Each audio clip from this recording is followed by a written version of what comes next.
pierces the darkness over the calm waters of the Atlantic Ocean. The Titanic is quietly making its way through the waves, its passengers asleep, when suddenly a monstrous white shape is caught in the light beam. The fateful iceberg is about to rend the side of the legendary ship.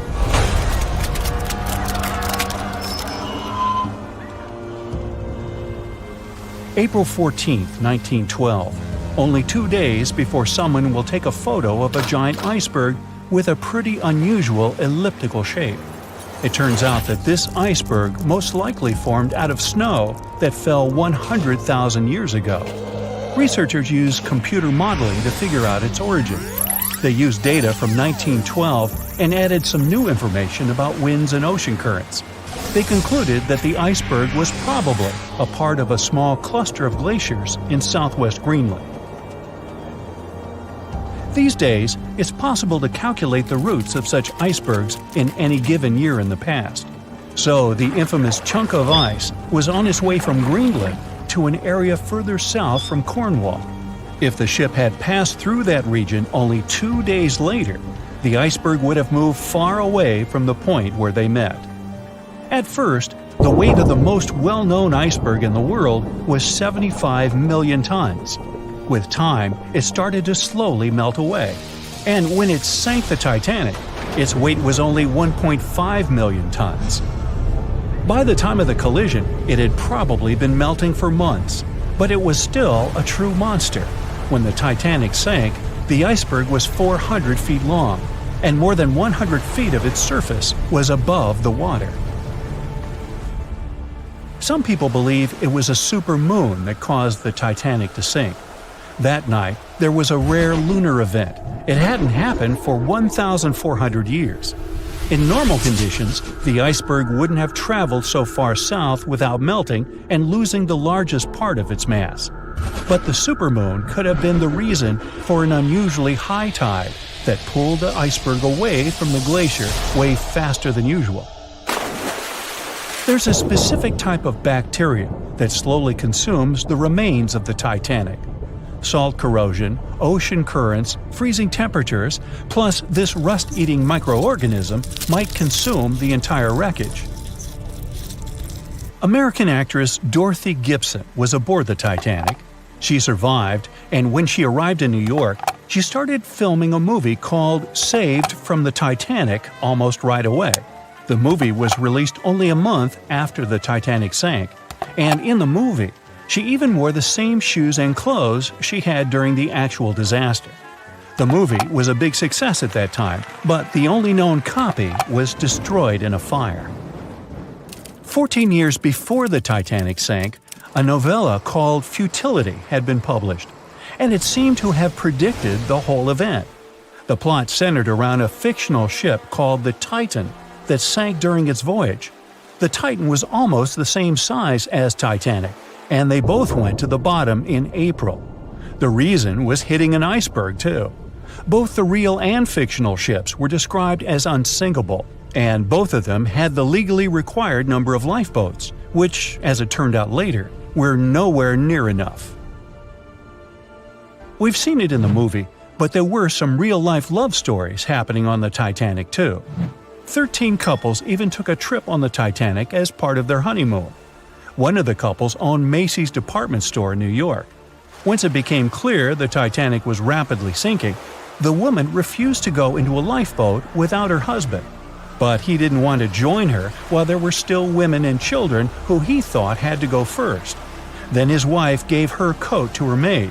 She insisted that the maid should get into the lifeboat, and she wanted her to be warm. As for the woman herself, she decided to stay with her husband till the end. Some people believe Titanic sank because of a mummy, not an iceberg. It all started around 1000 BCE with a mysterious woman who lived in Egypt, in the City of Thieves. People knew little about her, but they called her a priestess. Her mummy was put in a wooden sarcophagus and covered with a large lid with the image of her face and some mystical inscriptions. This place had been hidden until the first half of the 19th century, when a group of locals accidentally came across it. They disturbed her peace. No one knows how, but the mummy disappeared that day without a trace. A couple of decades later, a group of rich friends from England traveled to Egypt and found the empty mummy casket with the image of the priestess, whose dark eyes seemed to be looking into the void. They decided to buy it, but the buyer disappeared the same night before he even got the case. All members of the group had some accidents. The casket changed its location a couple of times until it, as some believe, ended up on the Titanic. It took more than 70 years for a robot submarine to find the ruins of this legendary ship. The wreck lies nearly 13,000 feet under the surface of the Atlantic Ocean, split into two halves. Why did the liner break apart? No one knows exactly. Some think it happened because of the water that got inside when the ship collided with the iceberg. The pressure was so powerful it separated two parts of the vessel, starting with the ship's bottom structure. Others say it was because of the hull rivets. They had a high concentration of slag or smelting residue, and that's something that can cause the metal to split apart. The ship generally had many flaws, starting with the design. The watertight bulkheads weren't completely sealed on top. This allowed the water to flow between the compartments and, in the end, sink the vessel. The iron of the ship's rivets and steel of the hull ended up ruined because of high sulfur content, cold temperatures, and high speeds. The steel shattered and the rivets popped out quite easily. Because of this, Titanic sank 24 times faster than it would have otherwise. If the ship had hit the iceberg head-on instead of ramming it with its side, it would have probably stayed afloat. How come the crew members didn't have binoculars? It would have surely helped them spot the iceberg on time and maybe even avoid the disaster. But the binoculars on the Titanic were locked in a storage cabinet. Only one crew member had the key, and he had been transferred off the ship right before it set sail. He later said he hadn't remembered to hand over the key. But even without the binoculars, the ship might have had some time to change course and avoid the collision if the crew had gotten some warning. But that's the thing, someone did warn them.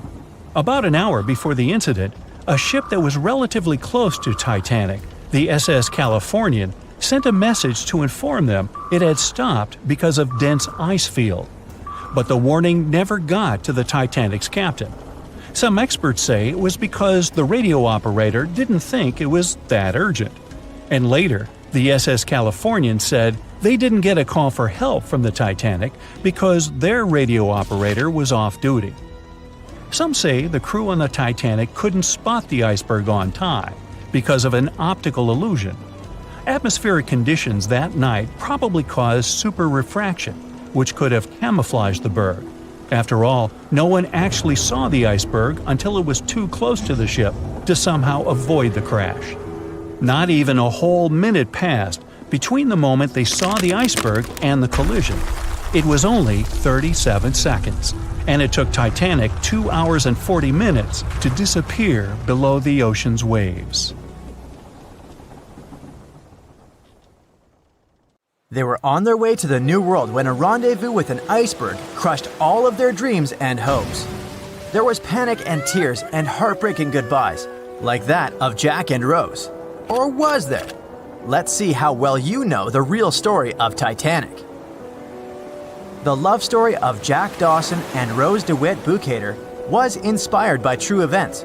What do you say? Is it a myth or a fact?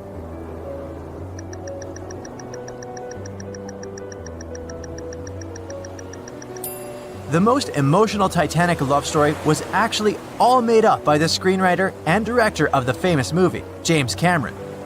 Some passengers featured in the movie were real though, and by a mere coincidence, there was a J. Dawson on board. His name was Joseph, not Jack, and he worked as a coal trimmer. The most expensive object lost with the Titanic was a painting by Pablo Picasso. What's your take on this one?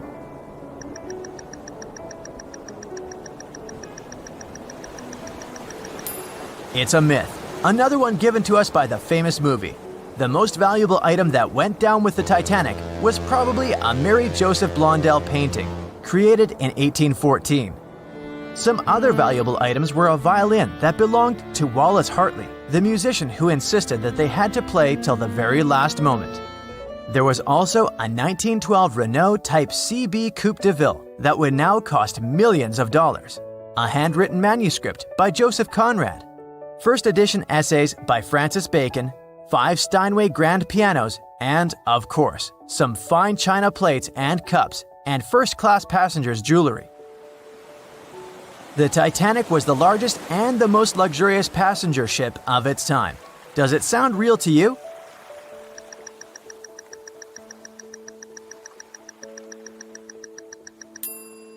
Yep, it's totally true. In April 1912, the Titanic was the largest ship ever built. It was 882 feet long and had a maximum passenger capacity of 2,435 people. That's not a lot compared to the largest cruise ship of today, the Symphony of the Seas. It's just a bit longer than the Titanic, but has more than double the passenger numbers. And yes, no other cruise liner has probably beaten the Titanic in terms of luxury to this day. It costs more than $200 million to build in today's money. The tickets were also quite expensive. Duh! First-class tickets ranged in price from $1,700 in today's money for a berth up to $50,000 for one of the 2 parlor suites. Second-class tickets were $700.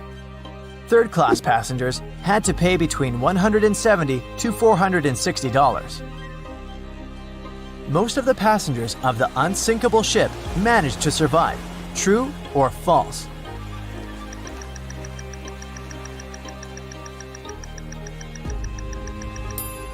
Sadly, it's false. Only 37% of all the passengers actually survived the meeting with the Titanic. Around 61% of the first-class passengers, 42% of the second-class passengers, and 24% of the third-class passengers made it out alive.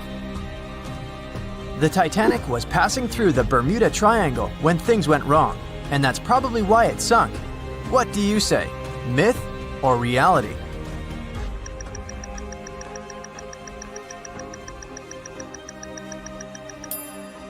It's 100% a myth.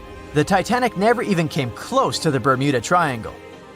The liner sank about 400 miles south of Newfoundland, which is a huge distance to the north of Bermuda, the infamous area where ships and planes disappear without a trace. We might have the moon to blame for the sinking of the Titanic.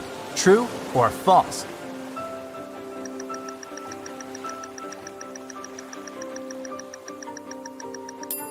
This one is true. The moon heavily affects the tides on Earth. The closer the moon is to the Earth, the stronger the tides are because of the increasing gravity of our satellite.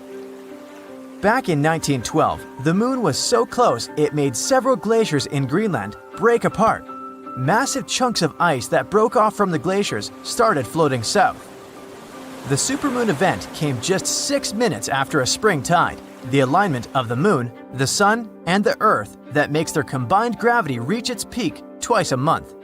And the day before, our planet had come the closest to the sun that year, which made the gravity even stronger.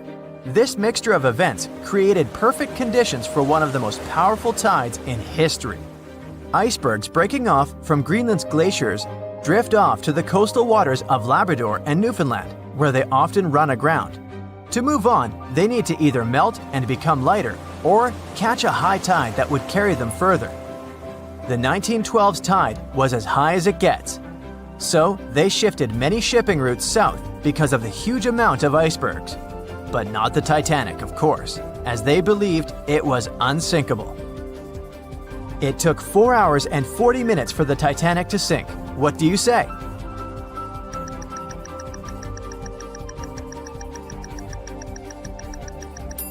It's false, and if you're a Titanic expert, you definitely know it was actually 2 hours and 40 minutes. And this was slow enough, given the damage caused by the iceberg. It didn't sink faster, thanks to the ship's construction. There were 16 watertight compartments in the lower part of the ship. They worked as a lifeline. When the iceberg crashed into the hull, it broke into 6 boxes. The Titanic could have stayed afloat only if 4 compartments had been damaged. water filled the first 6 compartments within 1 hour. During this time, the ship tilted slightly to the right side. Then, water began to flood the 7th box when all 6 boxes were filled. And from that moment, the sinking rate was growing with every second. The ship's bow sank under the water, and then the stern filled up. One of the leading reasons for the Titanic tragedy was signal rockets. True or false? What's your take on it?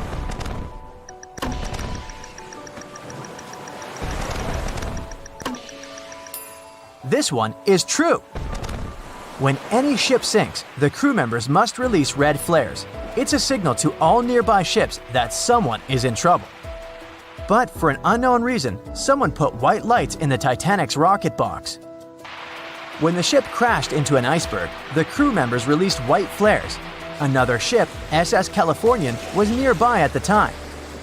Its captain knew the Titanic was going through a dangerous iceberg area. The crew of this ship didn't see the Titanic in the dark, but they noticed white rockets. Radio communication between the vessels didn't work. The SS Californian operator turned off the receiver. The Californian captain felt that something was wrong, so he sent a Morse lamp signal to the Titanic. But it was too late. The ship was already underwater, so no one could respond. Another ship, Samson, was sailing alongside the Titanic. It drifted with lights off since it was catching seals, and that's not legal. When the captain saw the Titanic's white rockets, he thought it was the Coast Guard. So Samson sailed away as fast as they could. They realized they had abandoned the drowning passengers once they made it to Iceland and learned the horrible news. In 1996, one expedition managed to raise the Titanic from the ocean floor. Do you believe it?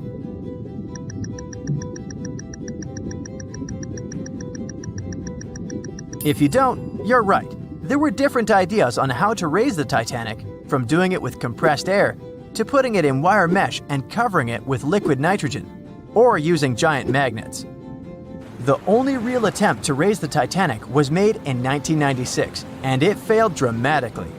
The expedition's goal was to lift a part of its hull, weighing about 21 tons. It would still have been the largest piece to see the sunlight again, if the operation had succeeded, that is.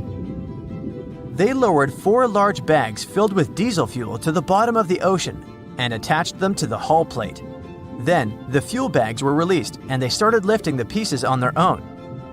The plate was about 200 feet below the surface when the weather got rough. The expedition members decided to tow the part to calmer waters around 80 miles away.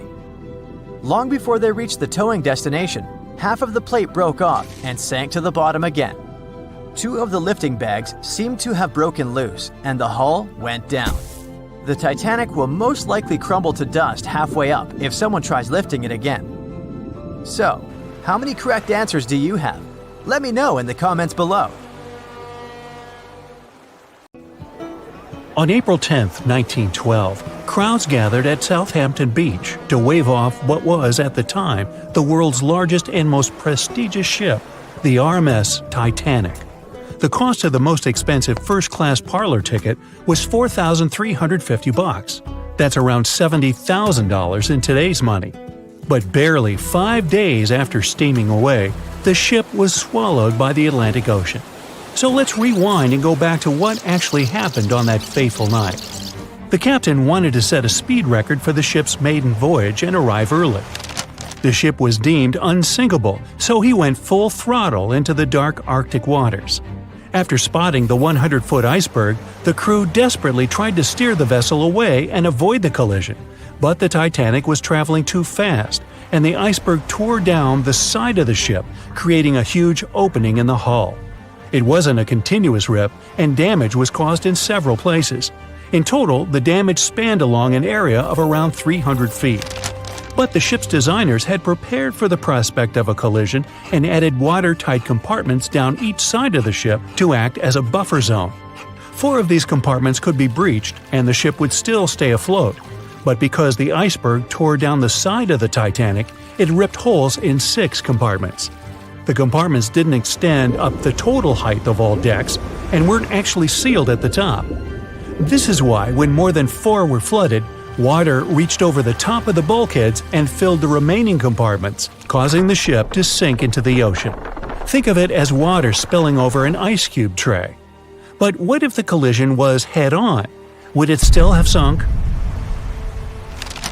Ships are designed with potential crashes in mind, and most vessels have collision bulkheads in the bow. Most of all, it's like your car's bumper or crumple zone. It's a safety feature that can withstand a direct hit. The bow could have taken some of the impact, and some experts have suggested that if it hit head-on, only 2 to 4 of the watertight compartments would have been flooded. So, in theory, the Titanic might not have sunk, and it might have even been able to continue sailing to its final destination at a much slower speed. The force of impact would likely have been huge, though. But although passengers would have been injured by the force, they'd have been able to stay on the ship to wait to be rescued by other ships, rather than being forced into the icy waters of the Atlantic. Still, one of the Titanic's designers, Edward Wilding, suggested that the force of the impact might not have actually been that big. He told the British Inquiry that lots of people scarcely felt the collision, and he believed the ship would not have sunk if it did hit the iceberg head-on. The ship was also designed with remotely operated watertight doors between all compartments, so any floods could have been quickly sorted out. Because Titanic had 6 breaches from the side collision, and because it happened so quickly, sealing the doors wouldn't have made a difference, as it was essentially impossible to save it by that point. The ship immediately began to flood, with water pouring in at a rate of roughly 7 tons per second, 15 times faster than it could be pumped out. So, while it sounds like the Titanic would have survived had the ship hit the iceberg head-on, this idea does come with some issues. First off, the collision bulkheads were designed to survive a crash with another ship, not a giant iceberg. If 2 ships collided, both would absorb some of the impact in their bulkheads, sharing the impact and likely staying afloat. But an iceberg is stationary, meaning that Titanic would absorb most of the energy from the collision. If Titanic hit head first, because of the speed it was traveling, the impact would have likely traveled down the whole body of the ship. Just imagine a 46,000-ton ship traveling at around 20 knots. At some point, it hits an iceberg that weighs what could be over 100,000 tons. This collision would likely create a powerful force causing massive damage to the vessel. It is likely that seams would split, staircases would come tumbling down, and rivets would burst open across the ship. All that would have potentially flooded even more compartments. This could have caused Titanic to sink in a matter of minutes rather than hours. But that's just the tip of the iceberg. As we all know, the biggest part of it is hidden underwater. So if Titanic had been traveling head-on, it's likely it would have hit the part of the iceberg below the water first, which would send it veering off course.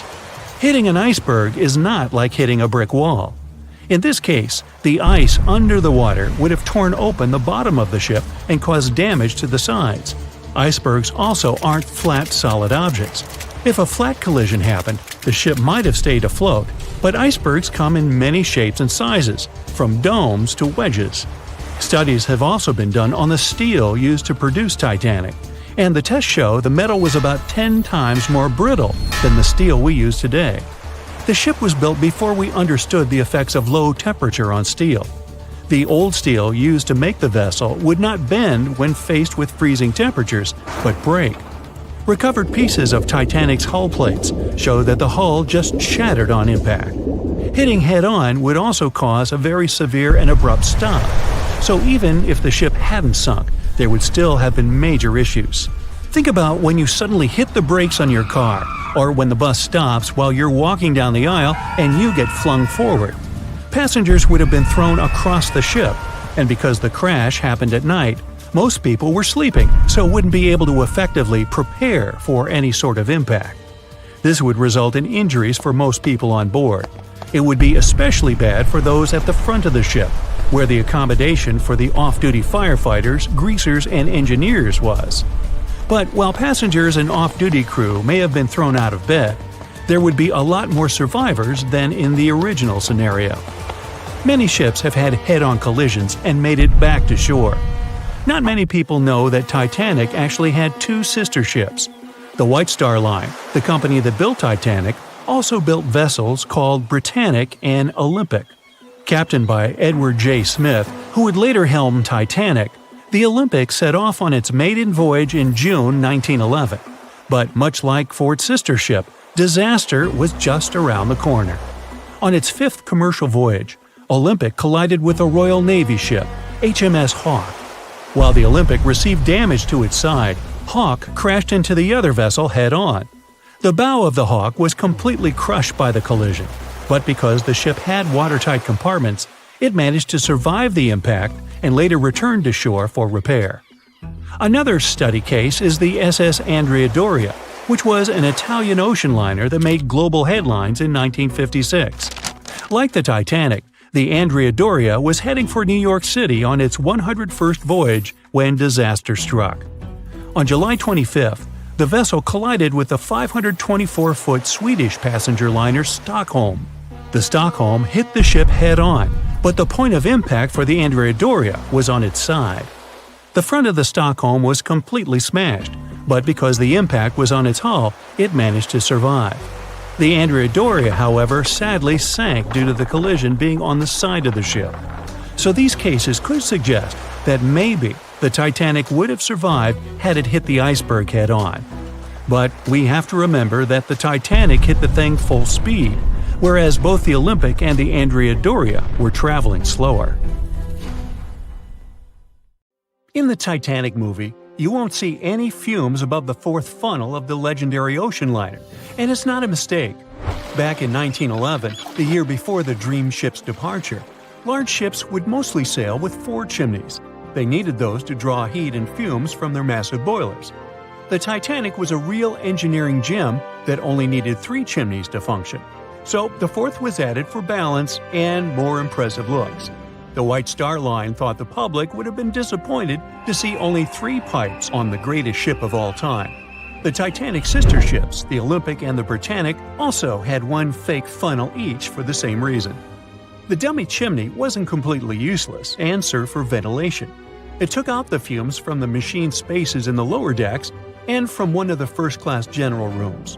1 big ventilation funnel, instead of several small ones, helped to declutter the upper decks and left more open space for passengers to enjoy their strolls.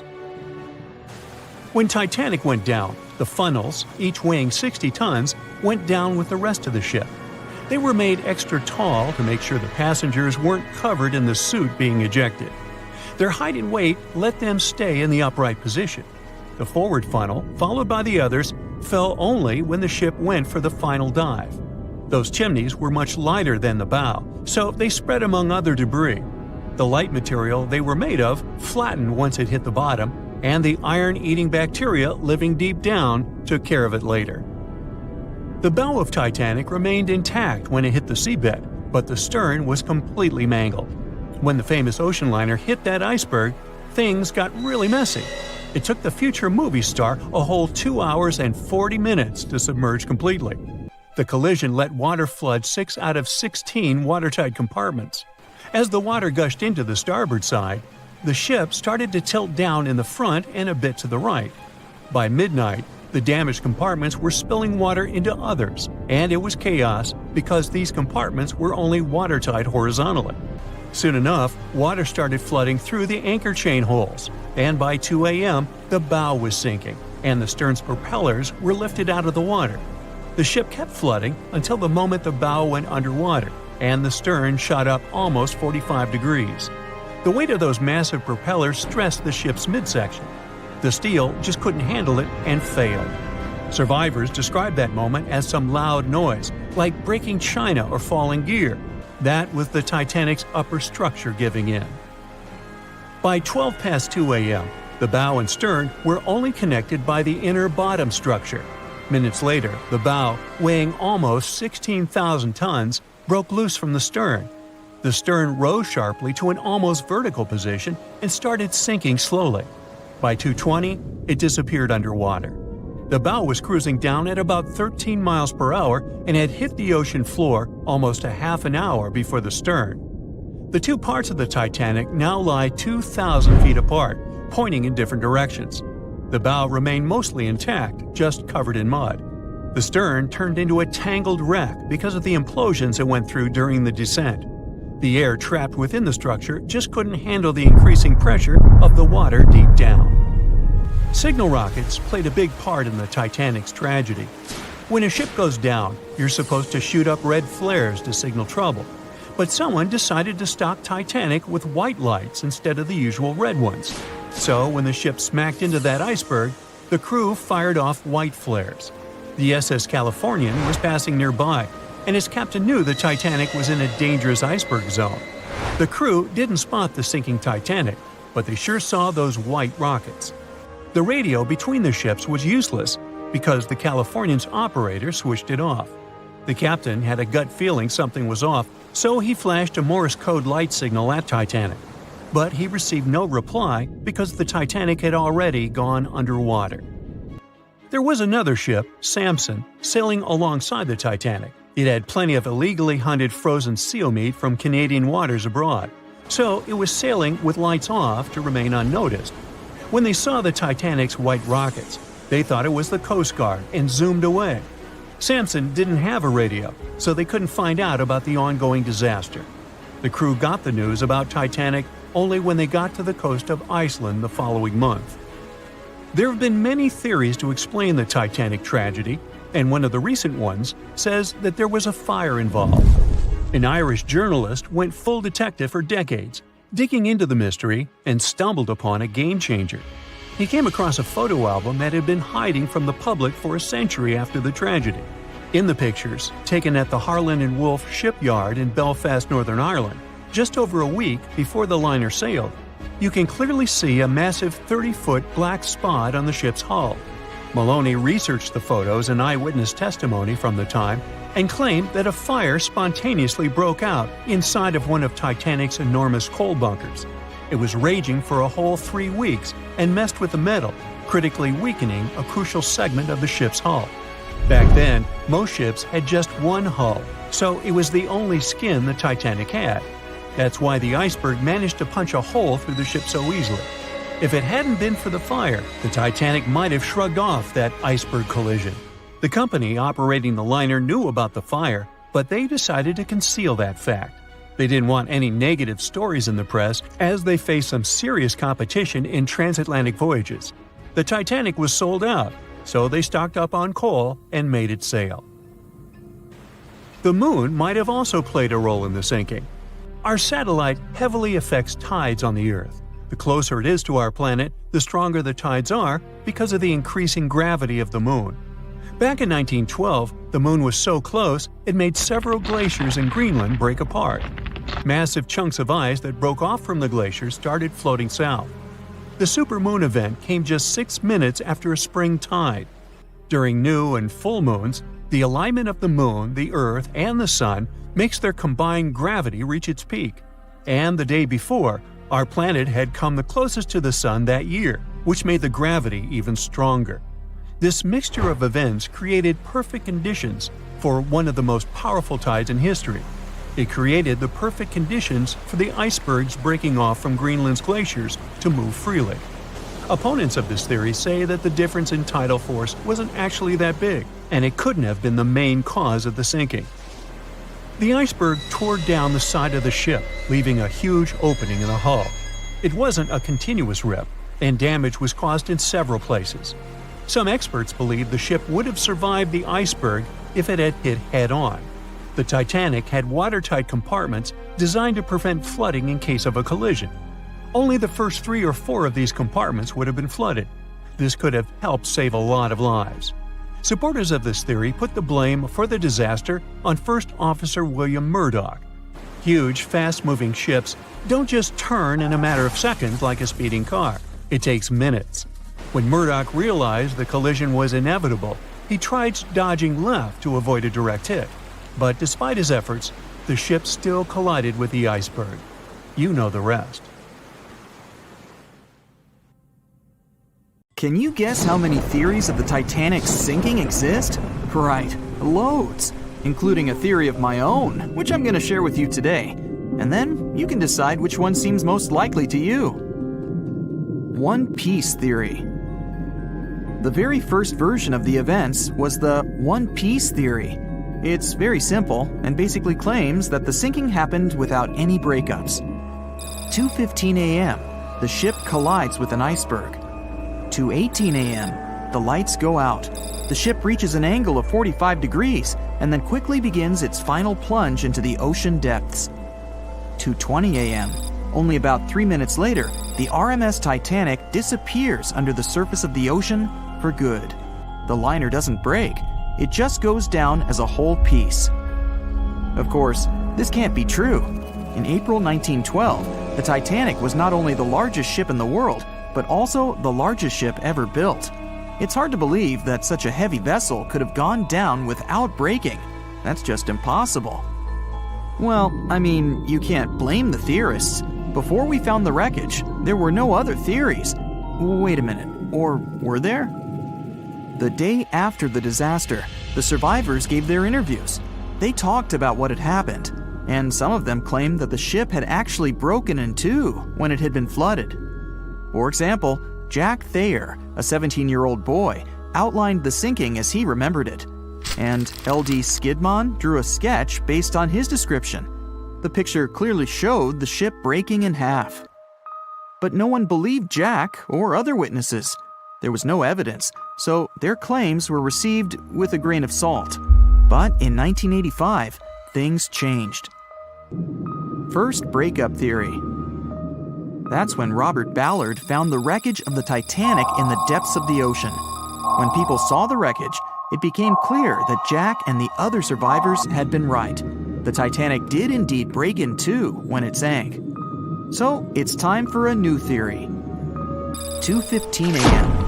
The keel breaks, the starboard list eases, and the hull continues to bow and crumble. 2:17 a.m. The galley sections break off. The towers immediately drop under their own weight. The lights go out. The stern is pulled into the air. The bow breaks off and starts sinking. The aft is barely hanging on to the starboard side of the stern section superstructure. The stern section slowly lists over to port as it begins sinking again. It rises up one last time and pivots in a semicircle as it sinks. It all sounds pretty convincing, right? But people began to find plot holes in this theory. For example, the Titanic couldn't have held together until it reached such a high angle. The breakup would have had to begin much earlier. This only meant there was still a vast field for research and speculations. So people started to come up with their own possible scenarios. How about we look first at the ones no one likes? V-brake and Aaron 1912 V-brake. According to the first breakup theory, the Titanic reached a high angle, and the weight of its unsupported stern caused it to crack from the top down. But it's physically impossible. So, are there any other ideas? In 2006, Roger Long, a naval architect, decided to research a so-called V theory. 2:17 a.m. The breakup begins at a shallow angle, perhaps as little as 11 degrees. The upper structure fails and starts to crack. At this moment, only its double bottom is holding the Titanic together, but it starts to bend under the strain too, failing the ship. Water is pouring through the crack. It increases the weight in between the two sections, bending the Titanic the other way and pulling it into shape somewhat resemblant to the letter V. The upper decks get mangled and bent together. The bow heads for the bottom, and the stern is the last to sink. This theory has since been disproven many times, though. Roger Long believed it because the broken edges of the upper decks in the Titanic's bow section were all mangled and crushed. However, we have learned that it happened because of the so-called hydraulic downburst, the force of the water crashing into the deck as the Titanic hit the ocean floor. Another V-brake theory states that the bow had risen out of the water after the break.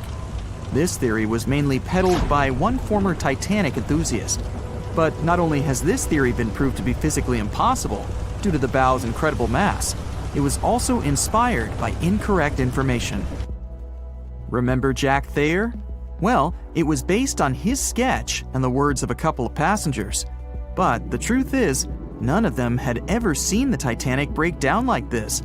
Jack himself even stated in an interview that the sketch was completely out of context to what he had actually seen. It was drawn by a passenger on the Carpathia, the ship that received the Titanic's distress signal and came to its aid. It couldn't be used as evidence. Now that we know this, let's move on to the theories that most people believe in. James Cameron's banana peel theory. Who hasn't seen the legendary movie about the Titanic, right? It became the leader of the 70th Academy Awards ceremony in the number of nominations and awards, and deservedly so. But did you know that James Cameron had been interested in the Titanic for many years and studied the ship's history? His books and research are very detailed, and he even came up with his own version of the events. It's called the banana split theory, and this is actually what you could see in the movie. Here's how it goes. The Titanic reaches a 23-degree angle and fractures down to the keel. The double bottom acts as a hinge as the stern falls down. When the double bottom fails, the bow and the stern separate. The stern lists to port, standing vertically, and then begins to go underwater. This theory is the most scientifically accurate one, along with Roy Mengat's theory. Wait, who's Roy Mengat? Mengat theory. Roy Mengat was an engineer who came up with the most plausible theory for the time being. 2:17 a.m. The lights go out on the Titanic. At this moment, the ship is at an angle of 20 to 23 degrees. Suddenly, the vessel snaps in two just around the third funnel. It causes the stern to settle into the water. The keel fails first. The draft and lower hull are crushed and break apart. Water surges into the bow and stern of the ship through the huge cracks, causing the bow section to sink beneath the waves. The stern rises up to the angle of 70 to 90 degrees, and then it sinks too. This theory seems to make the most sense, but it's quite controversial. The survivors who saw the breakup stated that the stern had settled back with the bow completely missing. Mengat's theory, however, contradicts that statement, while James Cameron's scenario takes this into account. Are you thinking what I'm thinking? The truth must be somewhere in the middle. My version. Now, as promised, I'll provide you with my version of the events.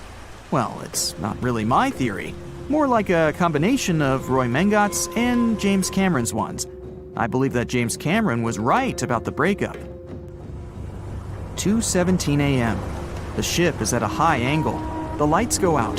Then it snaps into two pieces. The bow starts sinking. The double bottom is still attached to the stern for a minute or so. Once the double bottom fails, the two parts separate and the bow goes down. Then, as Mengat said, the stern rises up at a high angle, and then it begins to sink vertically. It might have actually happened because the survivors stated that they had seen a clean break. This means it couldn't be hidden. And they had also seen the stern staying vertically in the air for a long enough time, probably a few minutes, before disappearing. Anyways, all of these are just speculations. Regardless of how the Titanic broke apart and sank, it was a great tragedy. It's already been 110 years since the Titanic collided with an iceberg and sank. Did you know that in 2022, the Blue Star Line Company is completing the construction of an exact replica of the Titanic? Called the Titanic II liner, the ship will be sent sailing along the same route with 2,400 people on board. Let's hope that everything goes well for them. Meet Arthur John Priest. No, he isn't famous for being a painter or for discovering some long-lost treasure. He didn't invent some cool gadget or break any world records. No, Arthur John Priest is famous simply for being unsinkable. Proving one can be both lucky and unlucky at the same time, Priest was involved in and survived several mishaps at sea, including the fateful maiden voyage of the Titanic. Priest was not a rich man interested in sailing for pleasure. He was part of the working class, employed as a stoker or fireman, stuck for hours within the hot bowels of large steam-powered vessels. His job was dirty and difficult. He was responsible for keeping the furnaces lit, feeding them coal to ensure enough steam was produced for the engines to work. He had to be careful about not overheating the system or setting fire to the whole ship. The furnaces had to be carefully watched and constantly fed. He breathed it all in a while, working and fighting with the sweat and the dirt. He would often work shirtless because of the heat and was always covered in black coal dust. And when he finally had a break, his shared living quarters were nearby in the same part of the ship. He must have been good at his job, though, because he had no trouble finding work. But wherever he went, bad luck seemed to follow. The first incident was a mild one. As a young man, Priest worked on the RMS Asturias. The passenger liner first set sail in 1907, traveling between Southampton in the UK to Buenos Aires in Argentina. At some point during its maiden voyage, the ship suffered a small collision. The damage was bad enough that the ship returned for repairs. Thankfully, there were no reports of any serious injuries. Priest, unfazed, simply went to work on another ship, but his bad luck lingered on the Asturias. In 1914, the Asturias became a hospital ship, helping care for sick men and women around Europe while bringing them home to England. But in March 1917, at just around midnight, the ship was struck by a foreign object. Its hull was breached and the engine room flooded. The captain ordered everyone to abandon the ship, sending crew, patients, and health staff scrambling for the lifeboats. The vessel was still moving, powering through the water because the main controls, located within the flooded engine room, could not be turned off. The captain refused to leave the ship while people were still trying to escape. He was able to aim the Asturias towards Bolt Head, where it finally hit land and couldn't sink. The remaining lifeboats were lowered and the final survivors made it to safety. When they studied the damage on the ship later, the Asturias was declared a total write-off. It might be hard to pin this particular disaster on Priest. After all, he wasn't even on the ship at the time. But it seemed that many of the ships on which he served were destined for trouble. His bad luck followed him to his next job on the RMS Olympic, a massive ocean liner. The Olympic was big. In fact, it had been designed and built as part of the fleet that included the Titanic. But with size came sacrifice. The Olympic was great at moving in one direction, but very difficult to handle when it needed to turn. It was September 1911. The Olympic was trying to alter its course. The Hawk, a smaller ship sailing nearby, didn't give the larger vessel enough room to maneuver, and the two slammed into each other. Because the Hawk was engineered to deal with potential confrontations when out at sea, its reinforced bow tore through the Olympic. Two large gashes appeared on the ocean liner's side. The propeller shaft was badly twisted, and worse, the ship began to take on water. Somehow, the Olympic made it to shore without sinking, and nobody was seriously hurt. Priest had no idea that this was just a small taste of what his future held for him. He next found employment on a brand new ship, a better ship, an unsinkable marvel that was said to be the biggest vessel to have ever been built. Yes, he was going to work on the Titanic. And what a job! It took 29 boilers, requiring 850 tons of coal a day to produce enough steam to power the Titanic. Priest was just one of 150 stokers toiling away in the ship's underbelly, keeping those fires burning day and night. He made around $30 a month. But on April 14, 1912, he would find himself flung from a world of extreme heat to one of blistering cold. At approximately 11:35 p.m., the crew spotted an iceberg. The Titanic tried to avoid it, but the alarm had been sounded too late. 5 minutes later, the two collided. The iceberg tore through the hull, and the once watertight compartments inside were badly ruptured. As the cold Atlantic water flooded in, the ship began to sink. Distress signals were sent, but the closest ship, the Carpathia, was over 3 hours away. In the dark of night and stuck in the middle of nowhere, the crew and passengers panicked. Those who could scrambled for the lifeboats. Others jumped into the icy waters. In total, only 706 survived that terrible night. Priest, at the time of the collision, was down in the ship's lower quarters. He was on break, relaxing from a hard day of work. And as the ship went down, so did his chances of survival. He and his fellow workers were in the most dangerous position on the ship. They had to make their way through a maze of corridors and gangways, some of which were flooded, in a mad dash to the deck. And then they faced the frigid water, jumping in and desperately swimming to safety. The ocean was so cold that Priest even suffered frostbite before finding his way onto a lifeboat. He was one of only 44 stokers to survive that night. After an experience like that, most of us would never set foot on a boat again. But Priest had to work. His next job also ended in disaster. He was offered employment on the HMS Alcantara. It went down in 1916, and Priest was again one of the few to make it to safety. He was badly wounded in the process. But he kept pressing his luck, and his next job as a stoker may have felt eerily familiar. He would be working on a ship built by the same people behind both the Olympic and the Titanic. And this ship, named the Britannic, was the biggest of the three. It was also believed to be a superior vessel, fitted with new safety features after the Titanic sank. For example, it had 48 open lifeboats, 46 of which were the largest ever used on a ship before. 2 of these were even motorized and equipped with special communication devices. The good news? The Britannic survived its first trip without incident. It was already doing better than the Titanic ever did. However, on November 21st, 1916, the Britannic was shaken by a loud explosion while traveling through the key channel in the Aegean Sea. The hull was damaged, and some of the compartments began to fill with water. But, unlike the Titanic, the Britannic had been designed for just such an emergency. It had been fitted with 5 watertight bulkheads. Intact, these would help keep the ship safe and floating for a much longer period of time. But there was one issue. Portholes along the lower decks had foolishly been left open.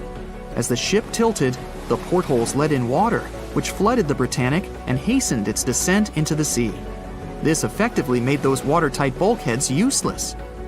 The ship was going down fast, much faster, in fact, than the Titanic had sunk. 35 of the lifeboats were successfully launched, saving most on board.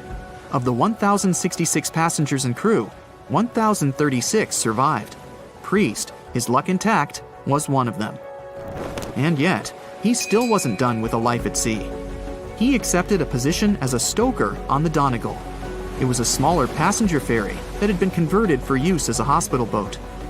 In April 1917, it was struck by a foreign object while fleeing an unsafe situation, and though he suffered from a head injury, Priest was again one of the survivors. It took experiencing 2 collisions and 4 sinkings before Priest was finally ready to retire. In fact, he reportedly said he only gave it up because no one wanted to sail with him. Can you blame them?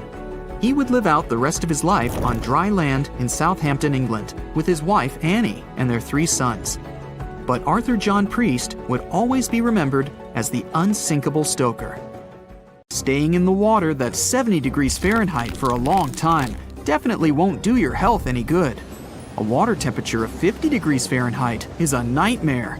It feels much colder than the air of the same temperature. The passengers of the Titanic were in 28 degrees Fahrenheit water. Can you imagine how cold it was? Even the iceberg that the Titanic met was warmer. The water didn't freeze because of the high salt content. But what if the temperature had been higher? What if the Titanic had sunk in warm water, say 120 degrees Fahrenheit?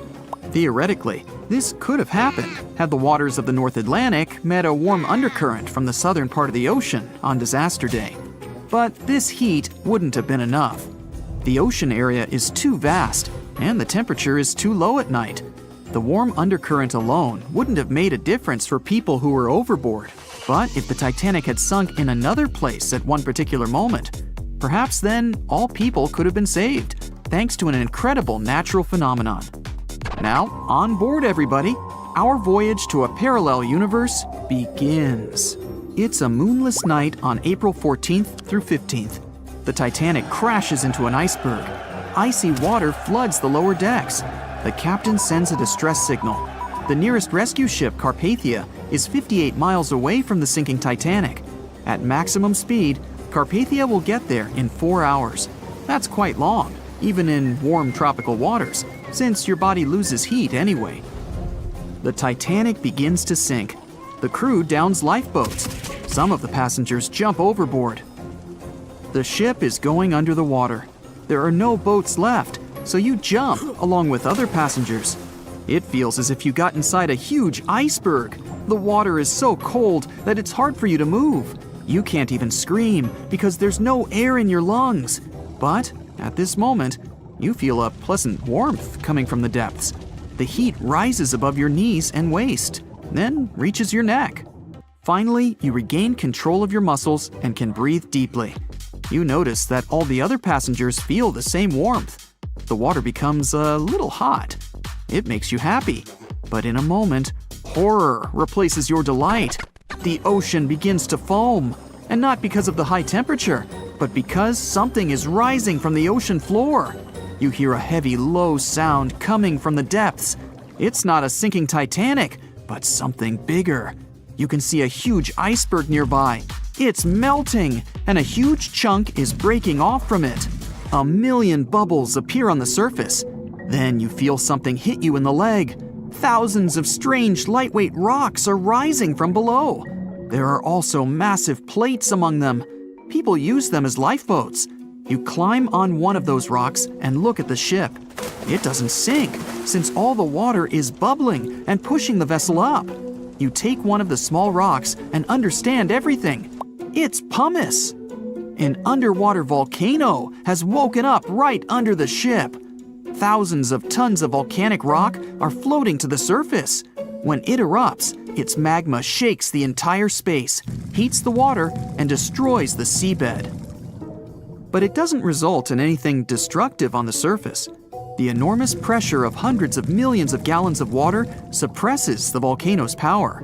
Molten rocks of the Earth's crust are pressed against the seabed, and pumice rises to the surface.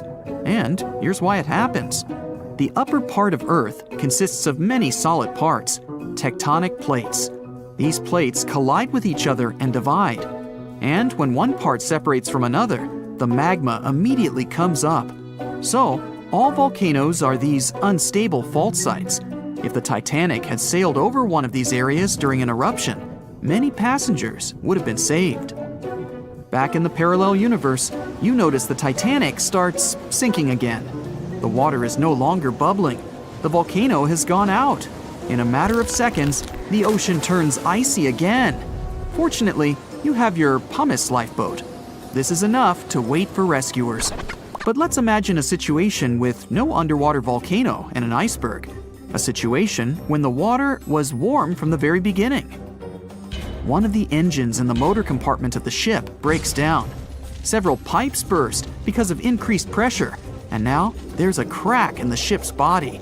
Water is filling the lower decks. The ship is sinking. People evacuate on lifeboats. There's less panic since the night is warm and no one is freezing. Each passenger gets a life jacket. The ship is breaking. You understand that you have to jump. The Titanic goes underwater. Many passengers fall overboard in horror. They dive into the dark ocean and immediately come to the surface. Panic and complete chaos take over. The ship disappears in the dark, and finally, it's all silent. A few minutes pass, and you notice there's no panic at all. The water is warm. Almost all passengers have life jackets. Someone is floating on the wooden ship wreckage. After a couple of hours, the water no longer seems so comfortable. The ocean takes away your body heat. To keep warm, passengers swim closer to each other in a tight circle. Yeah, now it's quite possible to wait for another couple of hours till the rescuers come. People on lifeboats sail closer and take those who freeze on board. Passengers take turns, 20 minutes in the water, then 20 minutes in boats. It's essential not to take your clothes off. Even a wet outfit helps keep your body warm for longer. And when it seems that everyone is saved, somebody screams. A girl in a boat looks scared. She trembles with fear and points her finger into the black water. Passengers try to see what's there and notice a triangular fin. 1, 2, 3. There are so many of them! The noise of the sinking ship has attracted a group of sharks. And now, they are circling the survivors, hoping to satisfy their hunger. They're swimming slowly. It doesn't look like they're going to attack. But you should keep your eyes open, as these fish are some of the world's most aggressive and dangerous sharks. the bull sharks. They can be agile, fast, and unpredictable. They don't swim in the cold waters of the Atlantic, but the water in this parallel universe is perfect for them. The sharks are strong and sturdy. They create the illusion of slowness to relax their prey. They're called bull sharks because of their short, blunt muzzle, like that of a bull, and they like to hit a target or other sharks with their forehead. Several fish are ramming boats. Someone falls into the water. Fortunately, people help them back on board. The sharks aren't going to retreat. Chaos and panic ensue. People are screaming and splashing the water with paddles to scare away the fish, but it doesn't help. One of the sharks opens its toothy mouth and clings to a boat. At this moment, you notice more fins nearby. A pack of great white sharks arrives at the party. They are some of the most dangerous animals on the planet. They're big, fast, and strong, and their 300 triangular teeth lined in several rows are sharp as blades. Great white sharks swim around the boats and scare away the bull sharks. You fall off the boat and see a big fin approaching you. Fear awakens the survival instinct in you. You're trying your best to swim away from the shark as far as possible. Of course, it's useless, since the shark is much faster and will definitely catch you. You feel your foot touching the shark's nose. The other foot gets into the toothy mouth. You scream in horror. After a second, the shark lets you go. Great white sharks rarely attack people. If they bite, it's just to test you. After all, the shark's favorite prey is seals. It simply loses interest if it realizes you aren't a seal. But if the shark is starving, it doesn't matter to it what kind of prey you are. Lucky for you, this one is not like that. Those survivors in the boats have almost nothing to fear either. Great white sharks don't attack them. They can push boats slightly, but only to test them. The great white shark is swimming away from you. But a bull one appears, and it looks like it's hungry. The shark is swimming towards you, opens its mouth, and a loud ship horn penetrates the water. This is the RMS Carpathia that has come to the rescue. All the sharks swim away scared. All passengers are saved. Back in our universe, another ship that had been nearby could have saved the passengers much earlier. But that's another story. You know SOS, don't you? 3 dots, 3 dashes, and 3 more dots. It's an easy enough signal to tap out in Morse code. It means save our souls or save our ship. The crew of the legendary Titanic had been desperately trying to send this signal for 2 hours the night of April 14, 1912. There were other ships not too far from the spot where the iceberg took down the mighty Titan of the sea. But the call for help seemingly disappeared before it could reach them.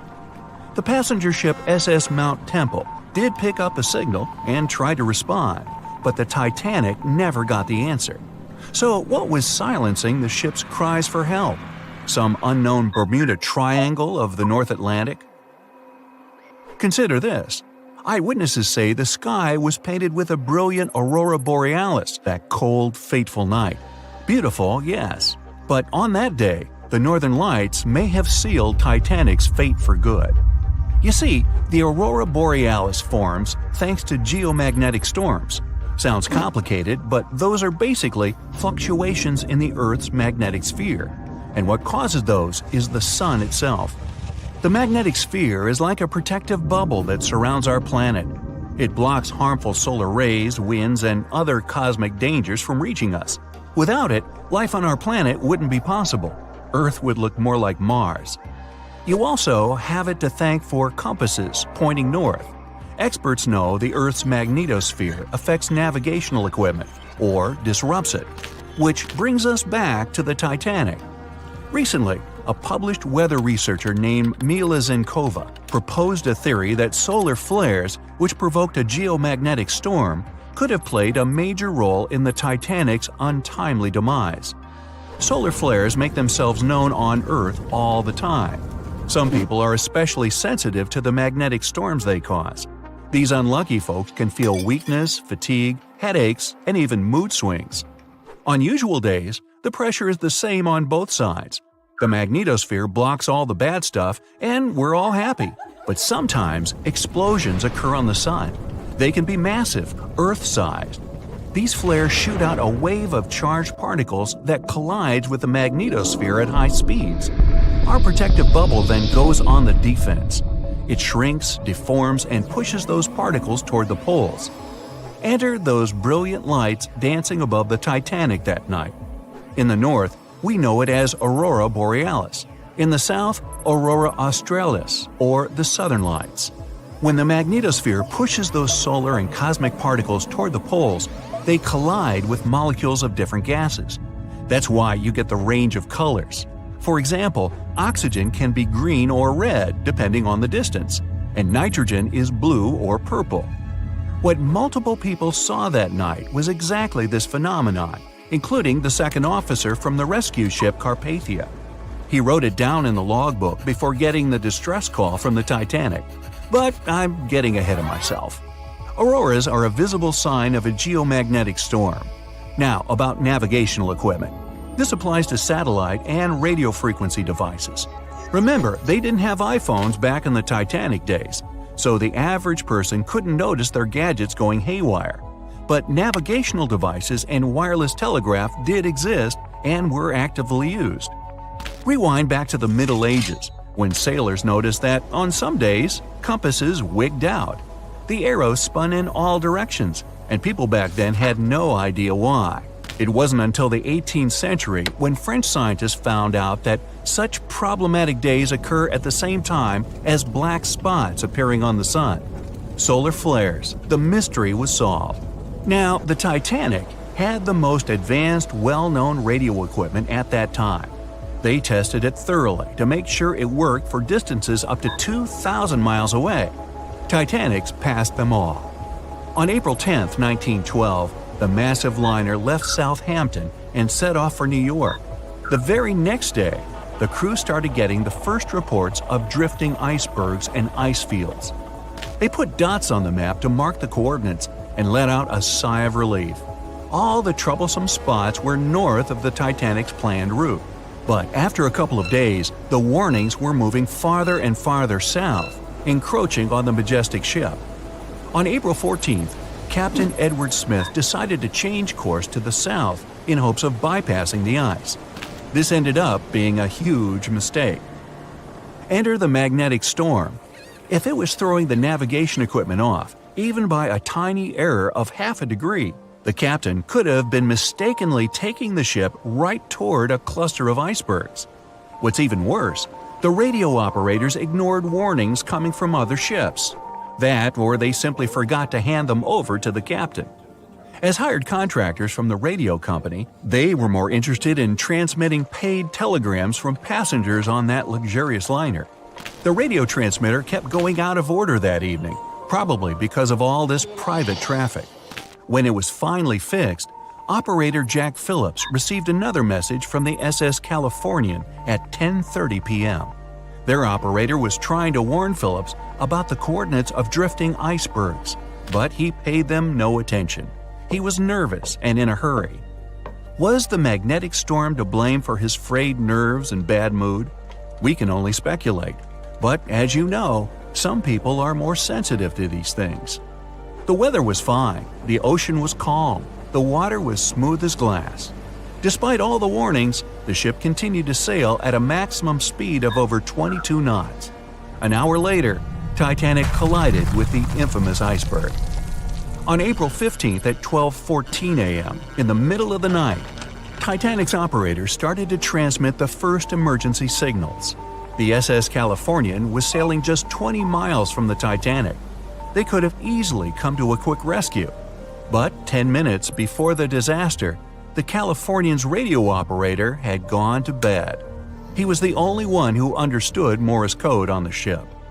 According to this new theory, the magnetic anomalies possibly blocked Titanic's messages to other ships. For example, the steamer SS La Providence didn't receive any signals from the sinking ship at all. Yet they were still getting transmissions from another giant, the Olympic, which was 500 miles from the Titanic. That night, the signals were acting strange. They simply got lost somewhere in space, or they were like a jumbled riddle, impossible to solve. The SS Mount Temple did get a message and rushed to Titanic's aid. But as fate would have it, the rescue ship got stuck in ice. She did arrive at Titanic's last known coordinates, but the luxury liner was nowhere to be seen. So were the coordinates accurate at all? The steamer Carpathia was about 60 miles away. At 12:30, their radio operator told the Titanic's crew they were rushing to help. The ship famous for coming to the aid, Carpathia, was going full steam ahead. But here's the odd part. At first, they headed to the wrong spot. The magnetic storm could have thrown its equipment off. Good news is the steamer did end up reaching the right place when they saw the lifeboats full of passengers. Interestingly, once she reached land, the Carpathia didn't have any problems with her equipment. The blackout happened just around the wreckage site. The following investigation blamed radio amateurs for blocking signals. We now might know otherwise. Zinkova explains that at that time, they didn't know exactly how and to what extent the sun influences the Earth. No one could have guessed that the sun could tamper with these massive ships' navigational equipment, especially one that had the best of the best at the time. There's another theory that even the moon could have played a role. Some researchers claim that in January 1912, our natural satellite was closer to the Earth than usual. It caused very strong tides and raised the sea level. Every year, icebergs break away from Greenland and stop around Newfoundland. But not that year. The increased water flow pushed them further for 3 months. And come April, they were right in the way of transatlantic ships. Unfortunately, it was a recipe for disaster when it came to the mighty Titanic. No one could ever have imagined that the unsinkable Titanic would collide with an iceberg, except for one man, William Thomas Stead. Well, not directly, of course. It's not like he jolted out of bed one day, envisioning the fall of the Titanic. Rather, he wrote an empowering short story called How the Mail Steamer Went Down in Mid-Atlantic by a Survivor on March 3, 1886, 26 years before Titanic sank. Okay, let's do a super quick recap. Titanic was traveling from Southampton to New York in April 1912 in the North Atlantic. The ship hit an iceberg, and less than 3 hours later, it was completely underwater. Out of 2,208 people on board, just 706 survived due to the limited number of lifeboats and icy cold water. Another passenger ship, Carpathia, heard the distress call, picked up the survivors, and brought them safely to New York. The short story William Stead wrote was about Thomas, a British sailor, who got on a passenger liner bound for the U.S. At one point, the protagonist realized there weren't enough lifeboats for everyone on board the ship in case something happened. A couple of days later, heavy fog covered everything in sight. Luck was not on the liner's side, and it collided with a stray ship, just like Titanic struck an iceberg. Only 200 out of the 916 people made it safely to the U.S. The main character managed to survive by jumping into the water and climbing into one of the lifeboats. Now, you'd think that the story riled up everyone in the industry to add extra lifeboats on ships. But sadly, it received very little attention when it was published. Even more tragically, William Thomas Stead was on Titanic when it sank, and he didn't make it. The survivors who knew Stead mentioned that he had always been cheerful and had loved to chat during meals. He complimented the ship's design and how sturdy it was. Witnesses also talked about how he had been helpful when the ship had been sinking, having given his life jacket to someone else. He was a journalist by profession and was on his way to New York for a ceremony. One of his most important contributions to modern journalism was the use of illustrations in every newspaper article.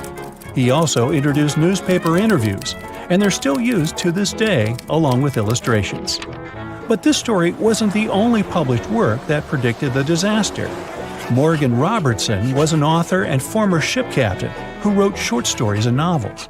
His most notable novella is The Wreck of the Titan. It's also known as Futility. The book was written in 1898, 14 years before Titanic.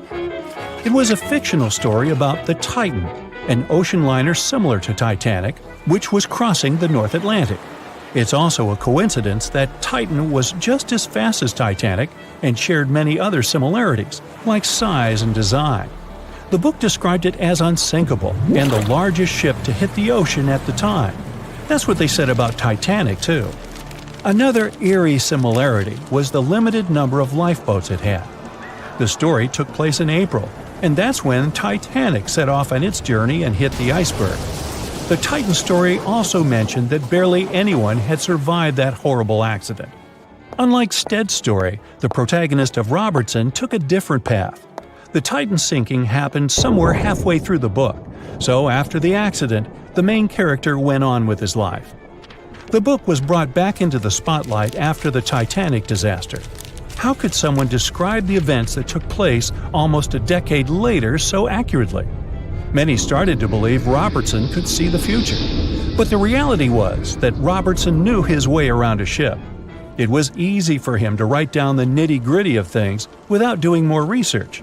Realistically, one of the biggest threats for ships at that time was hitting an iceberg or colliding with other ships. The next story sounds somewhat mysterious. Once, Alex Mackenzie heard a voice that warned him not to board Titanic. But when he turned around, there was nobody there. As he continued walking, the voice spoke to him again.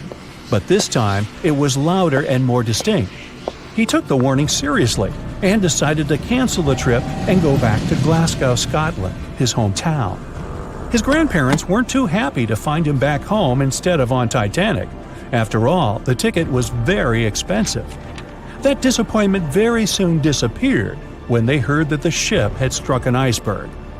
John Coffey was a member of the crew of Titanic, but he decided to ditch the ride when the ship stopped at his hometown in Queenstown, Ireland. His inner voice told him to get off the liner, and he did. He was only 23 at the time, and for someone his age, it could be a major career boost and an opportunity to grow. Despite the horrible tragedy, the guy signed to work with the RMS Mauritania just months after the Titanic sinking. Talk about commitment. Some added info was revealed about what may have contributed to the fall of Titanic. The constructors insisted that the ship was unsinkable, but many people later theorized that the vessel's steel plates had been too frail for the freezing Atlantic water.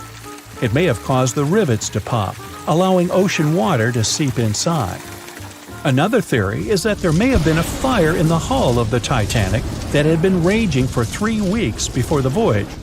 The fire softened the steel, allowing the iceberg to cut through it like a hot knife through butter. Some pictures before the ship set off on its journey show black marks on the hull, which could have been caused by fire. Either way, the iceberg would have caused significant damage in any case, no matter if there was a fire or not. Some people also blame those who designed the Titanic. The ship was built with large joints at the bottom, which probably snapped easily during the collision. Of course, these are all theories, but we know for a fact that the iceberg was the main character of this drama, and that the works of Stead and Robertson should have been taken seriously. Either way, this should be a lesson for the future, helping to prevent similar tragic accidents. By the way, ocean liners and passenger ships wouldn't exist if it hadn't been for Thomas Newcomen. In 1712, he invented a steam engine that was so strong it could produce enough energy to power a ship. And a century later, in 1819, the first steamship traveled across the Atlantic Ocean to Liverpool, UK. It only took the vessel 29 days to cross the ocean. The passenger ship industry boomed in the early 1900s when it became easier for people to move to America or go on holidays. As decades rolled by, the use of aircraft stole the spotlight from passenger ships since planes were faster and more efficient. Nowadays, it's quite rare for a passenger ship to collide with anything in open water. Modern technologies can detect anything that can pose a threat and even predict stormy weather. Cruise ships these days are giants compared to the vessels of Titanic's era.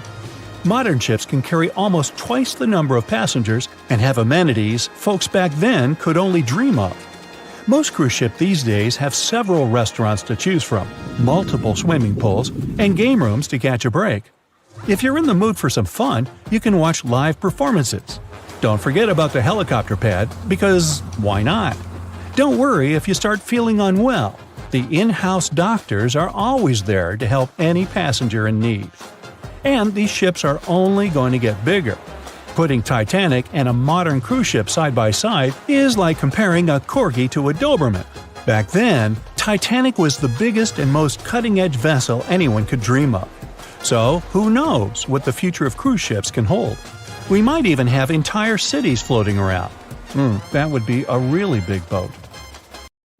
It was the biggest ship ever built in its time, and it was supposed to be unsinkable. But within days of steaming out on its first voyage in 1912, the Titanic was gone beneath the relentless waves of the North Atlantic Ocean. And of its more than 2,200 passengers and crew, only 706 survived that dreadful night. Would a smaller ship have fared any better in the same situation? Did the size of the iceberg truly matter in the end? Was it a mistake for the ship to change course at the last minute as it tried to avoid impact? These are three questions that have people pondering, what if? We do know that Titanic was considered an engineering marvel in its day. Designed by Thomas Andrews for the British shipping company White Star Line, it was just over 880 feet long and 175 feet tall.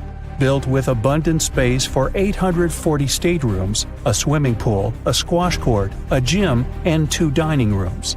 But it was below deck that one of its most impressive new features could be found. Titanic's hull was divided into 16 compartments designed to be watertight. Up to 4 of these compartments could take on water in the event of a breach, with the remaining 12 helping to keep the damaged ship afloat. It was thanks to these compartments that the ship was regarded as unsinkable. Rumor has it that Philip Frank, White Star Line's vice president, even declared, "There is no danger that Titanic will sink. The boat is unsinkable, and nothing but inconvenience will be suffered by the passengers." On April 14, 1912, that proved to be mistaken when Titanic struck an iceberg. As ice ripped along the ship's hull, several of those watertight compartments ruptured. It took only 2.5 hours for Titanic to sink. Did the size of the iceberg that hit Titanic seal its fate? Would a bigger or smaller iceberg have made any difference? Icebergs come in a wide variety of shapes and sizes. They are pieces of ice that have broken away from glaciers or ice shelves in the Arctic and Antarctic, and are now wandering across the ocean until they eventually melt. One of the tallest icebergs ever found would have easily dwarfed Titanic. Discovered in 1957, it was 550 feet high. That's close to the height of the Washington Monument. Imagine ramming into something that big. Smaller icebergs, though, can turn out just as dangerous. Some are the size of houses and called Bergy bits. Others, closer to the size of a car, are called growlers. These can be much harder for ships and boats to locate, making them more difficult to avoid. And, though smaller, they can produce a lot of damage when hit. It's also critical to recall that icebergs are always bigger than they seem, with the majority of their mass lurking below the ocean surface. In fact, over 80% of an iceberg's volume is underwater. Most of its sharp, jagged edges cannot be seen. Roam too close, and you risk damaging your ship's hull. Because Titanic had little notice of its impending doom, a smaller iceberg, struck at the same angle, could still have been enough to bring that mighty ship down. Now, it's possible that had the iceberg been larger, it would have been spotted sooner. Titanic might have had time to alter course and avoid the impact. But missing that one iceberg would not have guaranteed Titanic's safety. It was traveling in a dangerous stretch of the Atlantic called Iceberg Alley. It's located 250 miles east and southeast of Newfoundland, Canada. Behind one iceberg, there could be another, and another after that. And so the crew on board had to remain very attentive to avoid several potential collisions, not just one. A smaller ship might have been better suited for the trip. Titanic's size was certainly a challenge when it came to steering. In fact, it had just left her dock in Southampton when it nearly collided with another smaller ocean liner, the SS New York, missing it by just 2 feet. The gigantic steamship was obviously not made for maneuvering quickly in tight quarters. A ship that size required time and space to change course. But when it comes to ships versus icebergs, a ship's size doesn't always matter. The Islander was a steamship designed to travel the Inside Passage in Alaska. In the summer of 1901, it struck an iceberg, which tore a hole in the front portion or bow of the ship. The vessel did not sink right away, and the crew tried to steer it to safety. Ultimately, its bow completely submerged, and its stern was lifted up and out of the water. It didn't take much longer before the ship sank completely. Of the 168 passengers and crew members, 128 survived, and $3 million in gold was lost. Islander had a 240-foot hull, making it almost a quarter of the size of Titanic, and that smaller size didn't seem to be much help in preventing a collision with an iceberg. And then there was the Hans Hedtoft in 1959. Also known as the Little Titanic or the Danish Titanic, it was referred to as the safest ship afloat. It was 272 feet long with 95 people on board. Much like the real Titanic, the Hans Hedtoft was specifically engineered to handle most of what the sea could throw its way. Along with its double steel bottom, it also had an armored bow and 7 watertight compartments. How could such a ship sink? But it could, and it did. It was on its first voyage, returning to Copenhagen, when it ran into trouble.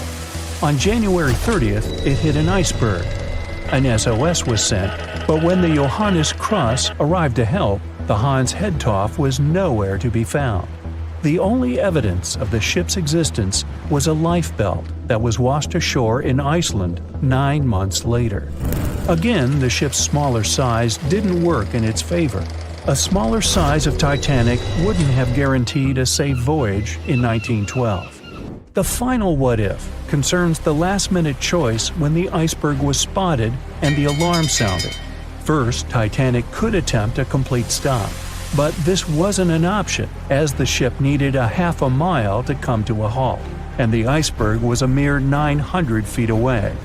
Second, the Titanic could attempt to avoid the iceberg by steering away from it. This is what the captain ordered, but the attempt was unsuccessful, resulting in a deep gash across the ship's hull. The final option? To hit the iceberg head-on. Would this have made any difference? The answer is an intriguing maybe. Some think a head-on collision would have saved Titanic. In this scenario, the collision would have limited the damage to the very front of the ship, instead of the iceberg tearing through the hull and compromising several of the watertight compartments. Only 4 of the compartments would have been breached. This meant the others could do their job of keeping Titanic afloat. The ship could be stuck, unable to move, but it would remain above water until help arrived. This would provide a ship like Carpathia enough time to reach the scene of the accident and bring the people on board to safety. One of the Titanic's designers, Edward Wilding, made a similar claim during an inquiry into the sinking. He argued that most people would have survived a head-on crash, and that Titanic itself would not have sunk. Others disagree, though. First, the special bulkheads on Titanic were designed specifically to protect the ship against collisions with other vessels, not with icebergs. These compartments would crumple upon impact, absorbing some of the force while the other ship absorbed the rest. Though the damage would still be extensive, the remaining bulkheads would keep the ship afloat. But an iceberg does not have the same flex in a collision as you would experience with another ship. Most of the force would be absorbed by Titanic, resulting in greater damage to the ship. Even worse, the impact would be carried through the full length of the ship. Rivets would burst, seams would tear, the compartments would quickly flood, and the ship would sink even faster, resulting in fewer survivors. In any case, as with most what-ifs, we'll never really know the answer. As tragic as Titanic's first and last voyage was, it did result in changes that helped make venturing out to sea much safer. Findings from hearings on the disaster led to the creation of the International Ice Patrol, or ICC, in 1914, an organization that tracks icebergs in the Atlantic and Arctic Oceans to ensure vessels in the area can avoid them. In the US and Britain, ships were obligated to carry enough lifeboats to accommodate every person aboard. Regular lifeboat drills were made mandatory. And finally, the bulkheads on ships were made higher to keep water out, and bottoms were stretched to create double hulls, helping make the compartments truly waterproof. There's no denying that Titanic was a terrible tragedy, but the lessons learned from that night to remember has helped prevent many more. April 14, 1912. The dark night was filled with horrible sounds of a giant metal vessel breaking into two. The largest ship of that time collided with an iceberg that was on its way. The Titanic, one of the biggest stories of the 20th century that people still talk about. The starboard side of the giant vessel brushed up against the iceberg. It was 11:40 p.m. when things started going wrong. This iceberg caused enough damage for at least 5 watertight compartments in the hull to start filling with water. The crew immediately began a brief investigation to see if they could do anything and fix things. They had no one to rely on, all alone in the darkness of the cold night, far away from the land. The North Atlantic Ocean, around 400 miles south of Newfoundland, Canada. They needed time to figure out how to bring people to safety. They had some time, true, but not enough. If you watched the movie, you know the ship didn't plunge immediately after the icy doom had happened. The whole process lasted a good 2 hours and 40 minutes. But the situation was hard. There were 2,200 people to take care of, including crew and passengers, and things happening on the ship were chaotic. The chief designer, Thomas Andrews, soon realized they wouldn't be able to stay afloat. By midnight, the entire crew had begun preparing the lifeboats for launch.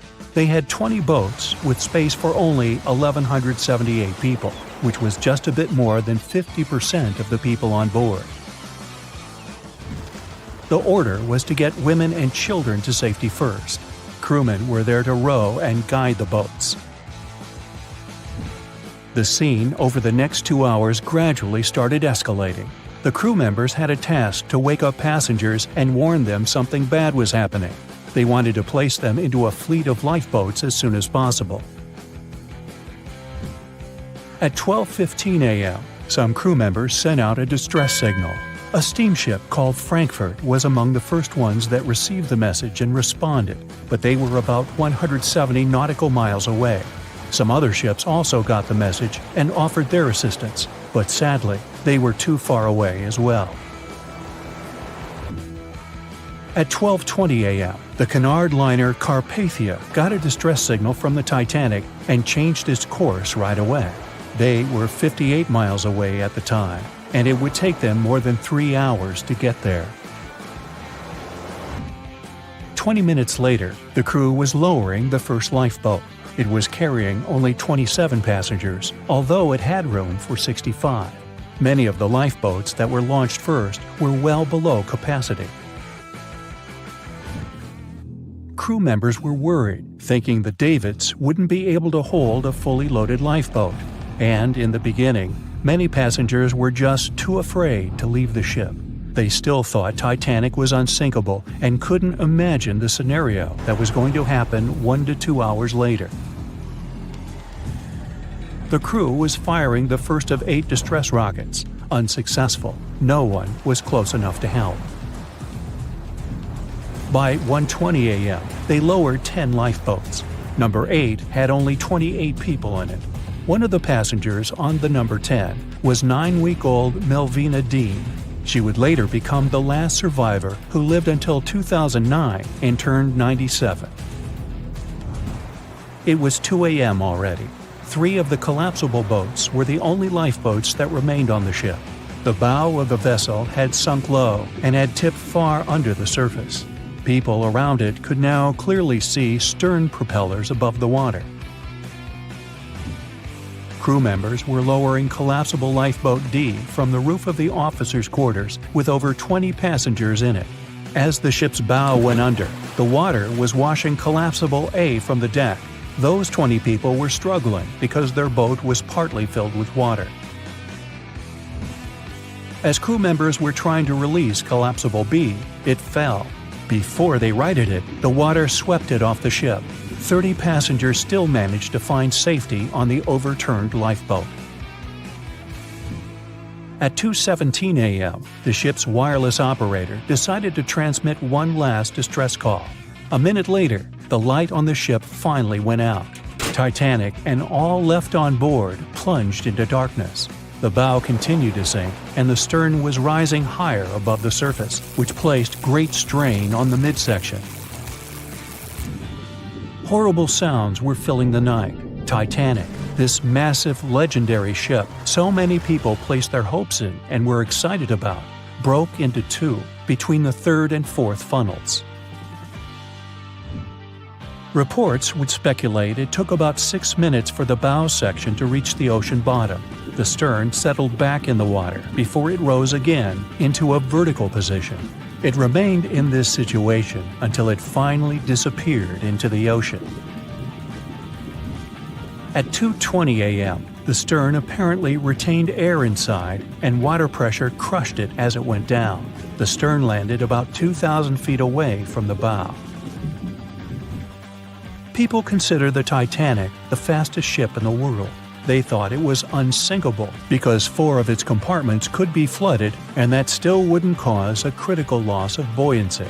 Its life was problematic since its beginning. While the ship was leaving port, it moved within a couple of feet of the steamer New York.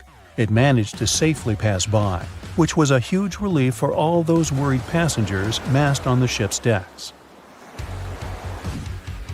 Titanic sailed off on the 10th of April. Its first journey was across the highly competitive Atlantic route. On the launch day, the Titanic became the biggest movable object in the history of humankind, 882 feet long, 92 feet wide. Not that big if you compare it with today's ships. The biggest cruise ship in the world today is Royal Caribbean's Symphony of the Seas, which is roughly 5 times the size of Titanic. If you put that ship in a vertical position, it would be nearly as tall as the Empire State Building, which is 1,250 feet without antennas. But Titanic was a huge attraction back in its time. At one moment of their journey, they stopped in France, after which they made another stop in Ireland.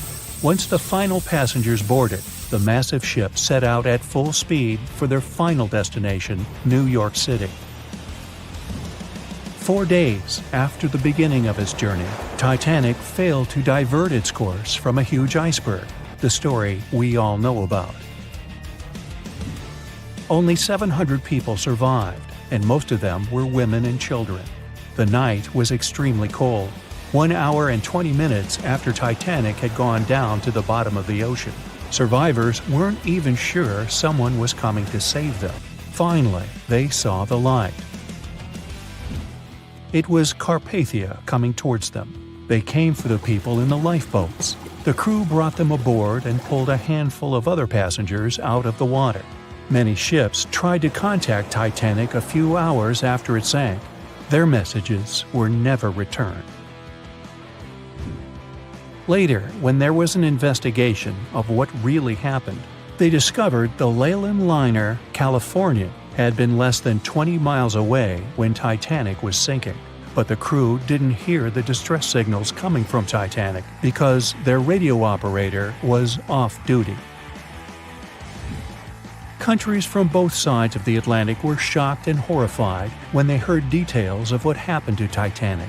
They decided to make changes to ship operations, rules that would help avoid such events in the future.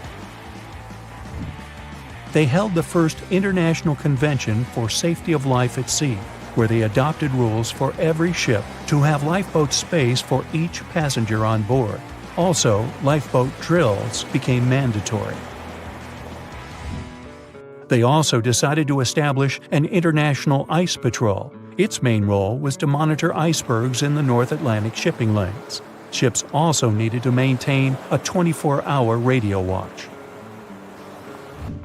Titanic wasn't built alone. Because of the size of this magnificent ship and all the new equipment it required, it would have been too expensive as a one-off. So the team built the Titanic alongside two sister ships, and both of them had eventful lifetimes. RMS Olympic came first. It was launched in 1910, and for a whole year was the biggest liner in the world. The Britannic was another sister ship that sailed for a while before it too ended down on the ocean bottom. But only Titanic became a legend and one of the most fascinating stories of modern history. The year was 1854, and the SS Arctic, the fastest passenger liner of its time, set out to cross the Atlantic. As it sailed through the misty veil, it slowly disappeared into the unknown. The Collins Line, an American shipping company, was started in 1818 and only began seriously trading in the transatlantic by 1835. Its steamships crossed the Atlantic from Liverpool to New York within just 10 days. Doesn't sound like a great speed today, I know, but back then, the same thing took other ships several weeks. Light on the water with their wooden hulls, powering through with a strong steam engine, those steamships were the favorite choice for many high-profile people. What could go wrong with such an advanced ship, they thought. This reminds me of some other ship everyone believed to be unsinkable. But anyway, back to the Collins Line. It grew to be a serious contender on transatlantic routes, with only one other competitor, the Cunard's Line. It was a British company also aiming to be the main force through the Arctic Passage.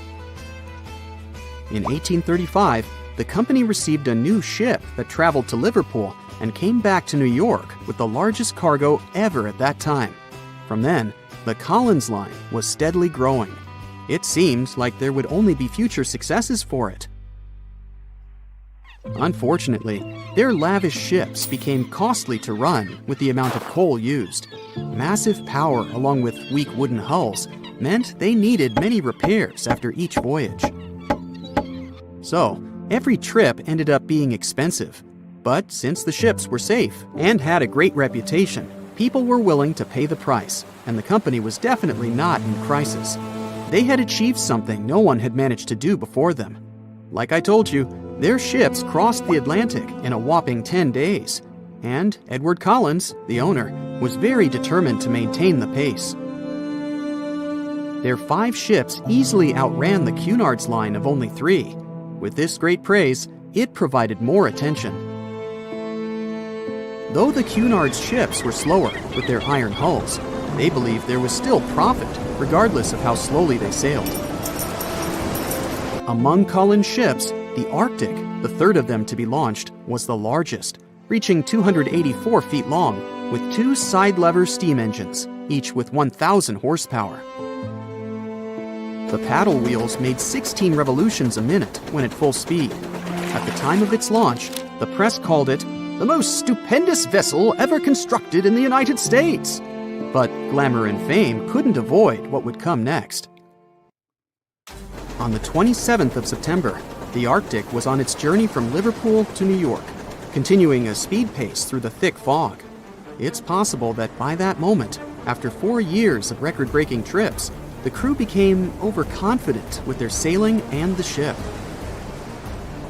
Going only 50 miles from Newfoundland, they carelessly continued through the fog with no radio contact, sonar, or any other form of identifying objects, equipped only with Morse code.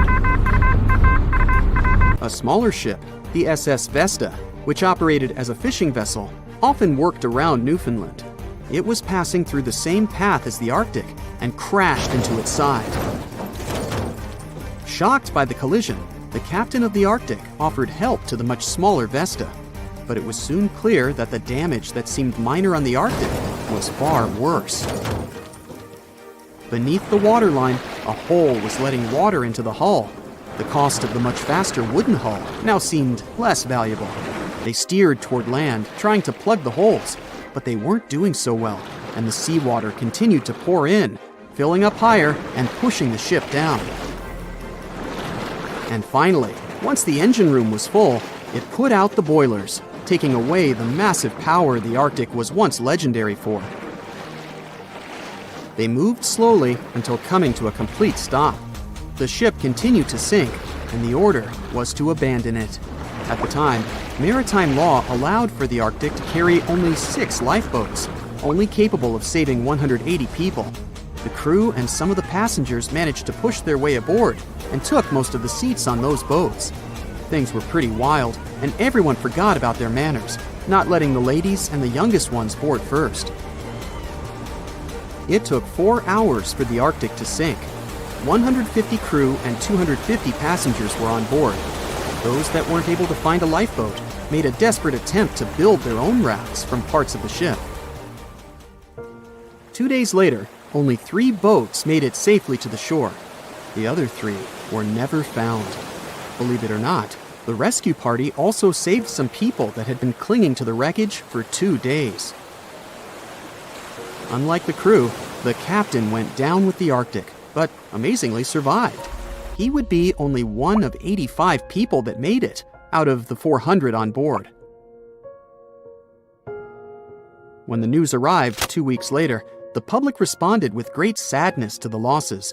Great anger soon followed towards the poor safety measures in the crew. The press published demands to change the laws for more lifeboats. It only made sense to have enough for every person on board a ship. But they ignored those requests.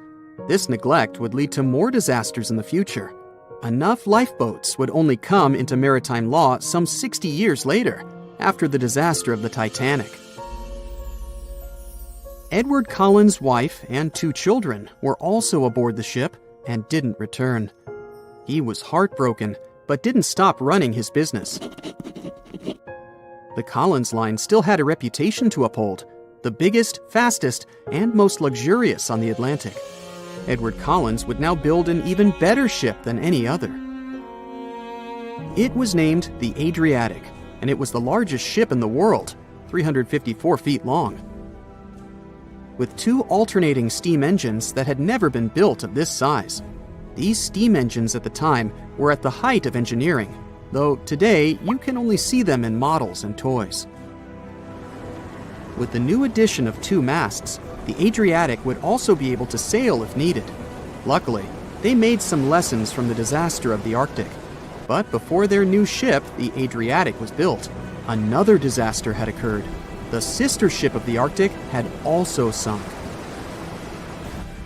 They believed this second ship was desperate to stay in front of the Cunard's line and hit an iceberg somewhere during the race.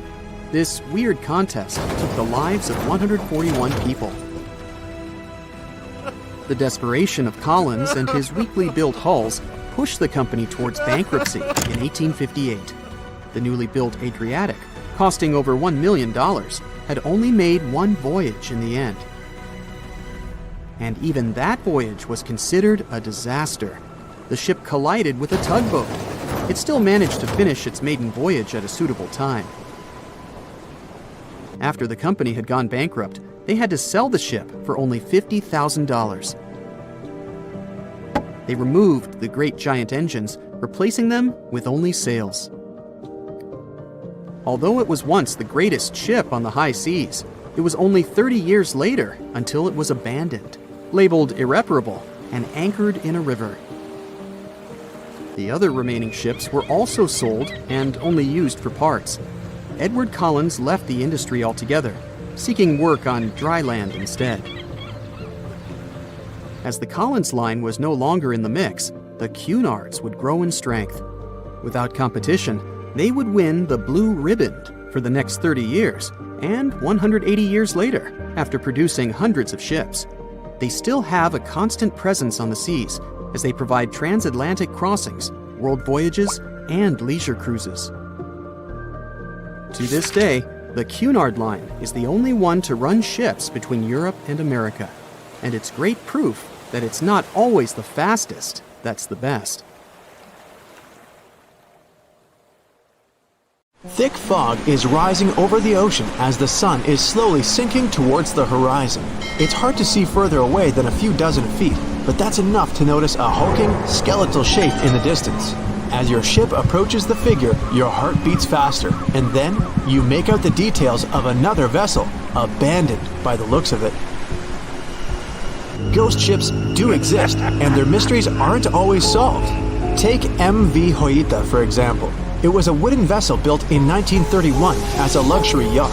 It had served well to various people over 20 years before it was bought by a Samoan sailor and became a merchant ship. In 1955, though, Hoita's service came to an abrupt and mysterious end. On October 3rd, it set sail for another trading voyage that should have taken no more than 48 hours. Delays happen in the sea, so when Hoita didn't arrive on October 5th as scheduled, there was little worry yet.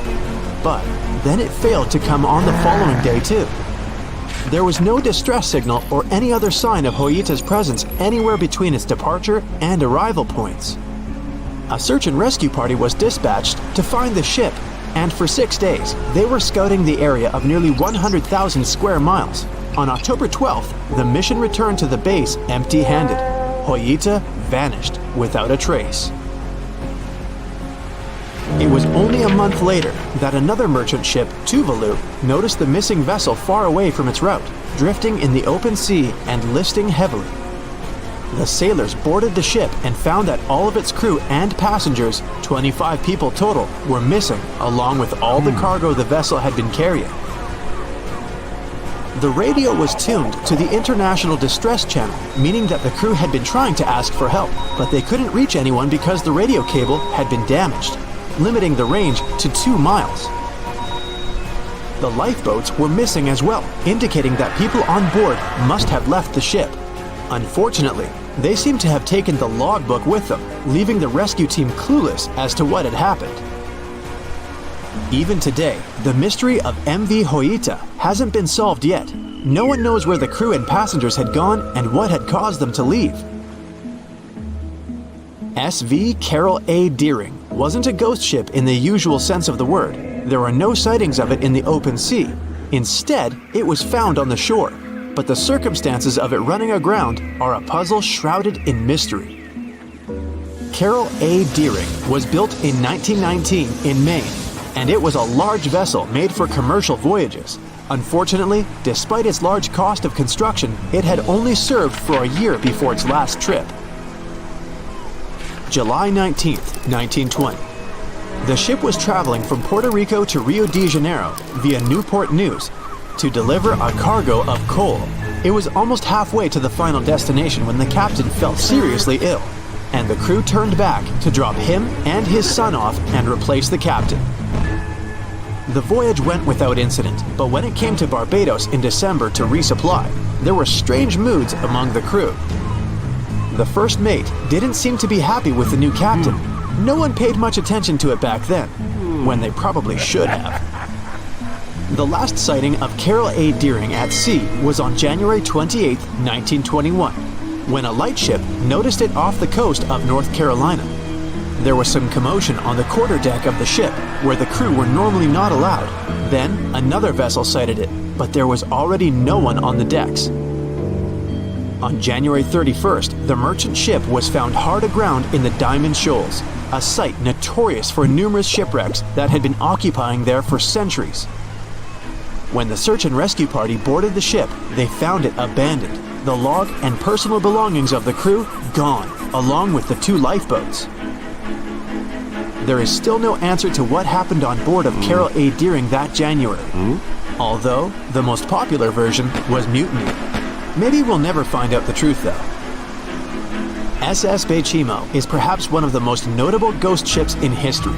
This large cargo steamer was built in 1914 in Sweden and plodded its way dutifully over 16 years, trading provisions for pelts with native tribes of Alaska and Canada. But then, on October 1st, 1931, Bechimo got caught in pack ice. At first, it seemed the crew would be able to wait it out and continue on their route because the ship broke free in a couple of days.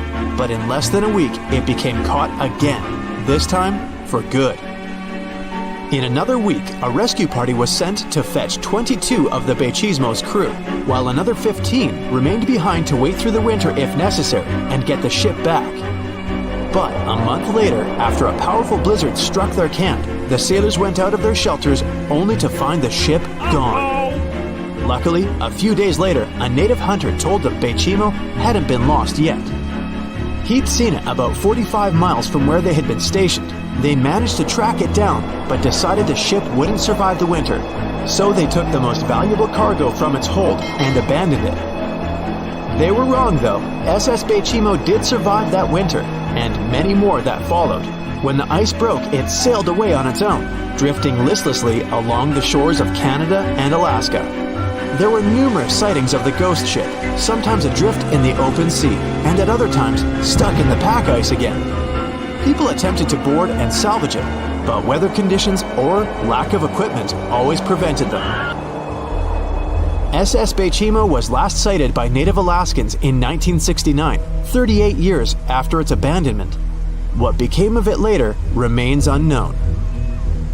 The story of SS Orang Medan is one of the most puzzling and harrowing ghost ship stories of the 20th century.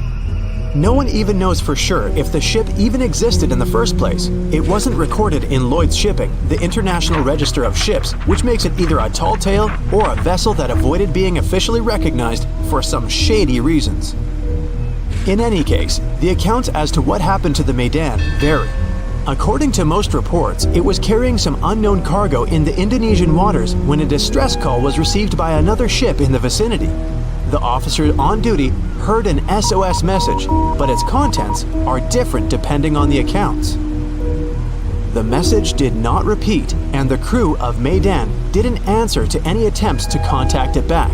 The ship that received the distress call hurried to the rescue, but they only reached the vessel the following day, when it was already drifting and slightly listing.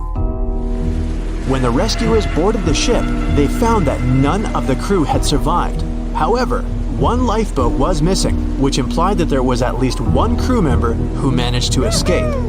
What happened to the rest of the people on board remains a mystery to this day. Still, there are no hard facts about this story, so we might never find out whether SS Orang Medan was actually a ship and not a thing of fiction. SV Zabrina was a 3-mast sailing barge built in 1873 for river trade ships in South America. She served for well over 4 decades, proving to be a sturdy and reliable ship. It was later transferred to Europe, where it continued serving its purpose well. But then, in October 1917, Zabrina set sail on a regular voyage only to be found ashore several days later. Mysteriously, although the ship was perfectly intact, the entire crew of 5 and the captain were gone. There is no direct evidence or hard facts as to what really happened that day. The most convincing theory is that the crew were washed away from the deck because of an underwater explosion. And then the ship sailed ahead without them. But the truth, as always, remains unknown. April 1912 marked one of the most terrible tragedies in the history of the world. The most unsinkable vessel, the pinnacle of engineering at that time, the huge Titanic, sank. On that dark, moonless night, the ship had many chances to save its passengers. There was another ship just a few miles away that could have saved the Titanic, but it didn't. It wasn't a phantom ship, and it's not some legend or a theory. This is a documented reality. There are records and witnesses' statements confirming this. But why didn't this ship help? Let's find out what happened that night by looking at these events from 3 different points of view. Let's start with the Titanic version. 11:30 p.m. The moon hides behind black clouds. Visibility is bad. Everything is calm on the Titanic. Under the captain's guidance, the communications operator stays in touch with the mainland through the radio. At this moment, some stranger breaks into the frequency, interrupting the operator's communication. It's unclear what this strange man wants and what he's talking about. The operator doesn't try to figure it out. He shouts at the guy, demanding him to disconnect. The connection is interrupted. At 11:40 p.m., the Titanic crashes into an iceberg. The ice breaks the hull. Water begins to flood the lower decks. Nobody is panicking yet. 20 minutes later, at midnight, the ship's crew sends a distress signal through the radio frequency. Few people understand how bad the situation really is. After 20 minutes, at 12:20 a.m., they start lowering lifeboats with passengers. At 12:25 a.m., they receive a response to the distress signal. This is RMS Carpathia. Their captain reports they're already sailing at maximum speed towards the Titanic. But the problem is that the crash site is 58 miles away. This means Carpathia will only be here in 4 hours. At 12:45 a.m., the sinking ship's crew release rockets into the air. These flares are one of the main reasons for the terrible fate of many passengers, but more on that later. 90 minutes later, the Titanic's deck breaks and the ship dives underwater. At 4:10 a.m., the Carpathia finally arrives at the shipwreck location. The crew members make heroic efforts to save all the people. They take 705 survivors on board. At this moment, another ship appears. It's SS Californian. The Carpathia sails towards the New York coast with all the people. The Californian floats in search of passengers and finds nothing but wreckage. The ship was only a few miles away while the Titanic sank into the icy water. The Californian could have saved these people, but did nothing. Its captain, Stanley Lord, made one of the most terrible acts that a sailor can allow. He didn't help a sinking ship. When the world found out about all this, they detested Captain Lord. They couldn't bring charges against him, and the trial didn't punish him. But his career was ruined entirely, as no other ship company would hire him. Despite this, he never confessed he had been guilty. Before he passed away, the captain said it hadn't been his fault. If this was true, then what happened there? This brings us to the Californian version. It's the night of April 14th. The Californian is sailing in the cold waters of the North Atlantic. The ship gets into a section with a lot of icebergs. At 10:10 p.m., Captain Lord stops the ship. It's too dangerous to move around this area, as they can damage the hull. At 11 p.m., the ship starts drifting. It's impossible to move in such conditions with such poor visibility. The captain knows that the Titanic is coming here, so he orders the radio operator to warn the ship about the danger. Radio operator Evans turns on the receiver and tries to contact the Titanic. He spends about 30 minutes on it. The connection is finally established. At this moment, the Titanic radio operator is speaking with the mainland. Evans interrupts this conversation and tries to warn the ship about icebergs. The operator doesn't understand Evans' words. He's annoyed because Evans broke into the channel so brazenly. He shouts at Evans and cuts the connection. Tired, Evans turns off the receiver and informs his superiors about the incident. It's still a mystery how the captain reacted to this news. He probably thought the Titanic knew about the danger. He lets Evans go to bed. If Evans hadn't turned off the radio and waited 1 hour, he would have heard a distress signal from the Titanic. But you shouldn't blame him. At this point, he has no official reason to stay at the transmitter. Evans is too exhausted and can't fight drowsiness. So, Evans goes to bed. The Titanic begins to sink. Its captain sends a distress signal. The operator on board the Carpathia catches it, but the Californian doesn't, since the receiver is turned off. Captain Lord can't sleep. He feels that something is wrong. Meanwhile, the Titanic is rapidly sinking under the water. The captain gives the order to launch rockets into the air. And here is where one of the critical mistakes takes place. They release warning lights, but they are not red. The crew forgot to take red rockets on board for some reason, so they lit up the sky with a bright white light. If you need to send a distress signal, you need to release red lights. Captain Lord sees these lights, but doesn't perceive them as a cry for help. It can't be that there are no standard red rockets on such a massive ship as the Titanic. But, unfortunately, it can. Captain Lord thinks the Titanic is sailing away. Perhaps there is some unknown reason behind those white lights, but he doesn't really know. So, Captain Lord has no idea that the Titanic is sinking. He still decides to contact the ship, but this time, not through radio communication. Captain Lord doesn't wake up the radio operator and sends a signal to the Titanic through a signal lamp. It's important to understand that many old-school captains didn't take radio communication seriously. They didn't understand the value of this technology. That's why Captain Lord doesn't wake up Evans. He sends light signals, but the Titanic doesn't respond. Many survivors later mentioned seeing the flashing lights of the Californian, but there was nothing they could have done. The ship's crew doesn't hear their cries for help. At 2:20 a.m., the Titanic completely goes underwater. A little more than 2 hours later, radio operator Evans wakes up and turns the transmitter on. He hears many rescuers talking about the sunken ship. Evans understands everything. He reports this to the captain. At that moment, the Californian immediately heads to the wreck site. They meet Carpathia there. With the survivors on board, it sails towards New York. The Californian stays sailing and looking for people. They find nothing but wreckage. The Californian returns to the mainland. The news about the ship that could have saved the Titanic is spreading all over the country. The trial begins. Captain Stanley Lord and the crew tell their version. They say their ship had been standing still. Many people don't believe them, and some of the surviving passengers claim to have seen the Californian sailing by. Still, the judge declares them innocent. 1962. Captain Stanley Lord is a very old man. He calls a notary to confess something. The captain makes his last remark about this case. He swears he's not guilty. But if it wasn't the Californian sailing past the Titanic at that moment, then what? The Samson theory could answer that question for us. The sealing ship Samson is sailing in the cold waters of the North Atlantic. The crew aren't sleeping. They carefully study the surroundings, but not because they're afraid of icebergs. They're scared of meeting with the U.S. Coast Guard.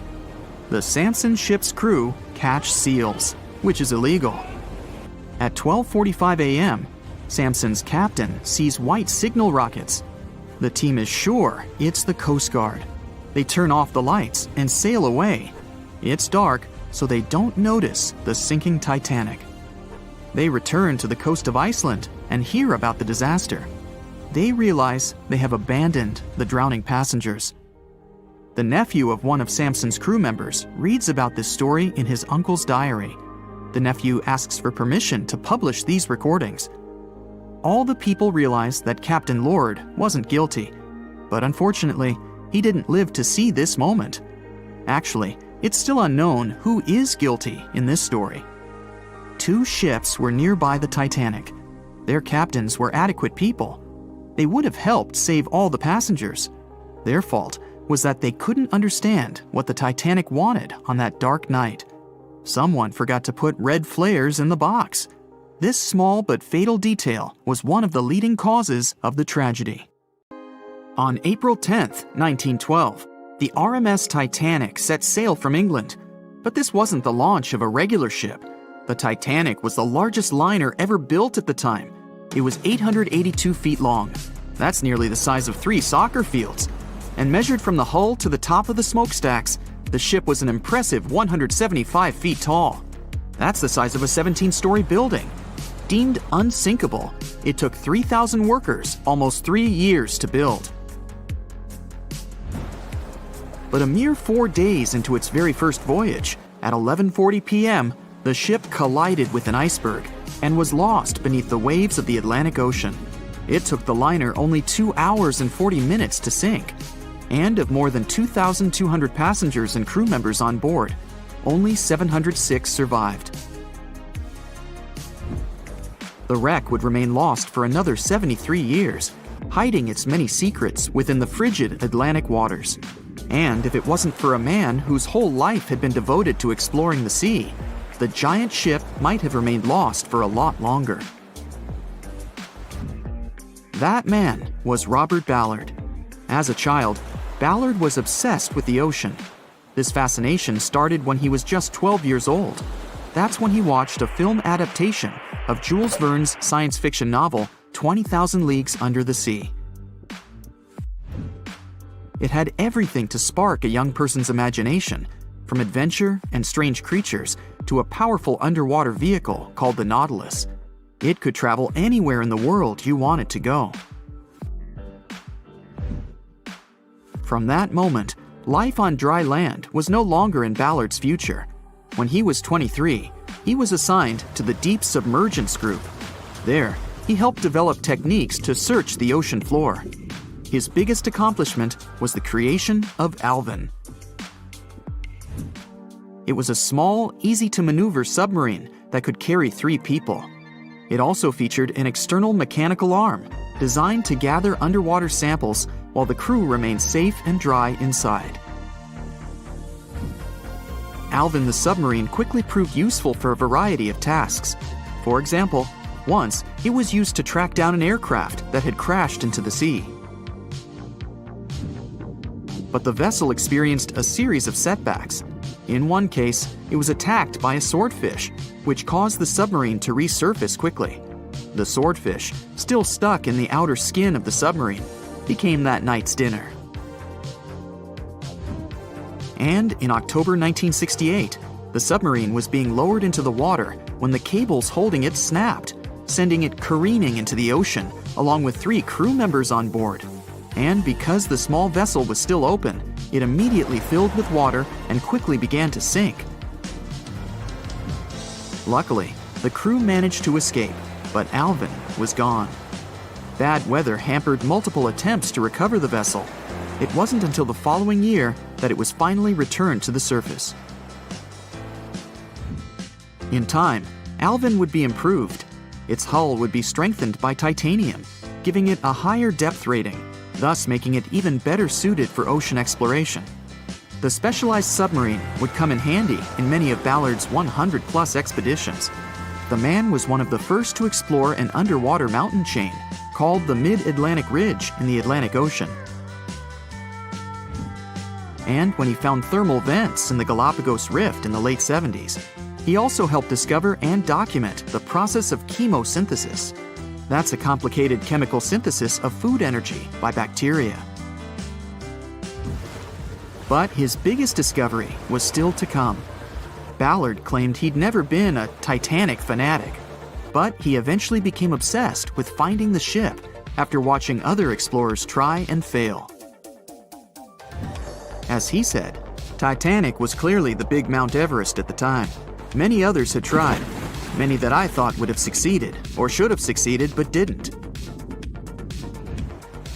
Ballard began thinking about finding the ship as early as 1973, and 4 years later, he actually made an attempt.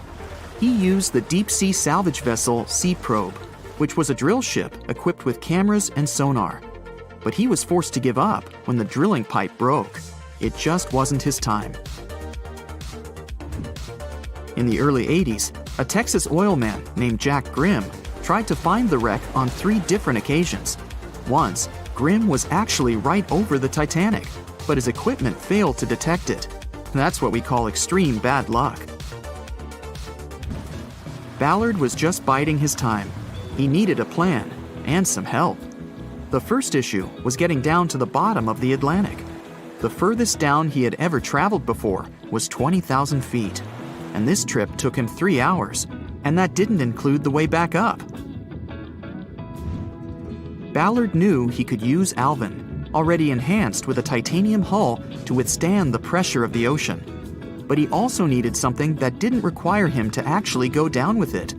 An unpiloted remote-controlled submarine would be ideal. But first, he would have to create one. He reached out to the authorities, hoping they would provide funding for his project. And though officials had no interest in the Titanic, they were willing to help. But there was a catch. Ballard had to first focus on tracking down 2 submarines, the Thresher and the Scorpion, which had sunk to the bottom of the Atlantic Ocean in the 1960s. The authorities were hoping to study them to find out why they had sunk in the first place. They also wanted to know if they could be recovered or if it was safe to leave them on the ocean floor. Only when he had successfully completed this task would he be free to use any remaining time on his contract to find the Titanic. With no other options for funding, Ballard took the offer. He got to work. First, he created 2 new devices. Argo was an unpiloted deep-towed undersea video camera sled. It was designed to take photos and record videos from a series of cameras mounted on it. It could work at depths of up to 20,000 feet, and it could also explore nearly 98% of the ocean floor. Argo was supposed to be tethered to a boat. As the boat moved, Argo would be pulled behind, floating just above the ocean floor. The camera would then transmit images to the surface. The second device was a small robotic vehicle called Jason Jr. It was also controlled remotely, which allowed the crew inside a submarine, like Alvin, to get closer to and photograph underwater objects. Ballard was now ready. He knew he had to find those submarines quickly, and it didn't take him long. Much to his relief, the search was relatively simple, and he was able to fulfill his obligations with 12 days to spare.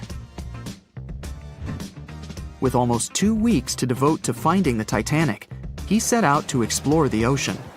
He focused the search close to Newfoundland, Canada, pulling Argo along the ocean floor and reviewing the images it collected.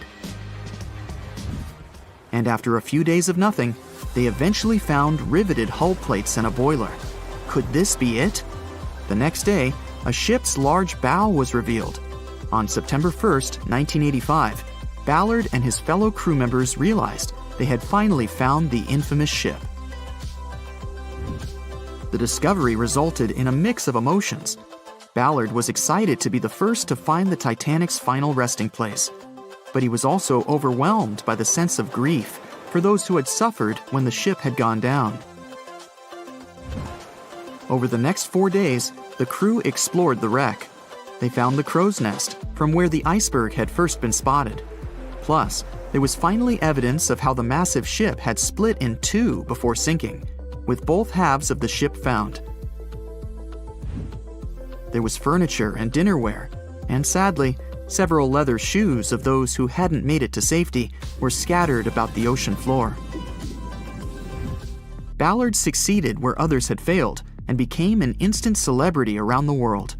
You'd think that locating the Titanic would be enough for one man, but not for Ballard. In 2019, he took on the challenge of solving another mystery, the disappearance of Amelia Earhart. Earhart had attempted to be the first woman to fly around the world. Unfortunately, she disappeared somewhere over the Pacific Ocean in 1937. She and her plane were never found.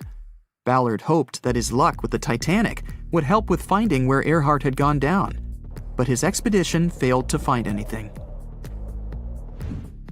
And though Robert Ballard has found more shipwrecks than anybody else, it's only the tip of the iceberg.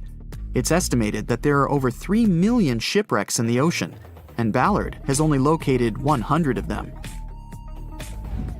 Now, in his late 70s, the man is hoping to encourage young people to continue his work of exploring the ocean and its many mysteries. In 1989, he started the Jason Learning Project to inspire grade school students to pursue science, technology, engineering, and math. He has his own research vessel called the EV Nautilus, after the name of the submarine in Jules Verne's novel, a fitting tribute to the story that inspired his career. The night was dark and scary. A few hundred people were sitting in lifeboats, not knowing what would happen next or what their lives would look like from that moment on. All they knew was the giant ship they had been sailing on just a couple of hours earlier disappeared in front of their eyes.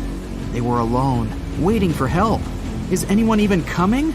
They had no idea if the rest of the ships that were traveling relatively close to them had heard their call for help. There was nothing else to do but wait. The Titanic, an iceberg, and one night, April 14th, 1912. It's one of the most famous stories from modern history that everyone talks about, even now, more than 100 years later. The 16 lifeboats on board could only accommodate a little more than 50%, 1,178 people, of the total number of passengers that were on board. And many of them were still half empty. In one of them, there was a little 2-month-old girl, Milvina Dean, the youngest passenger on board the giant ship.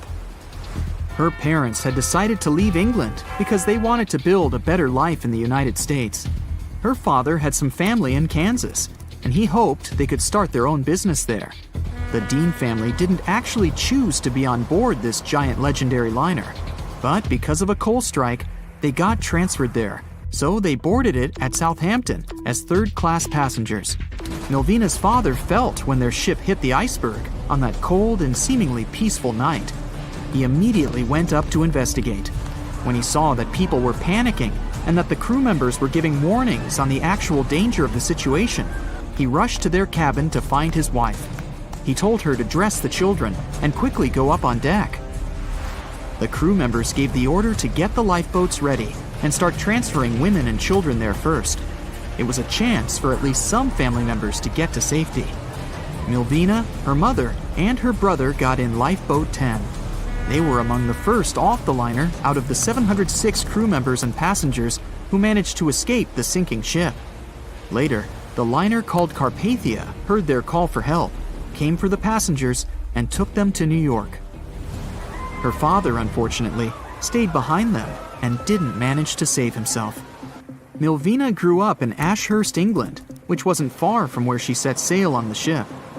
She spent her life working as a secretary and an assistant in small businesses in Southampton. She never married.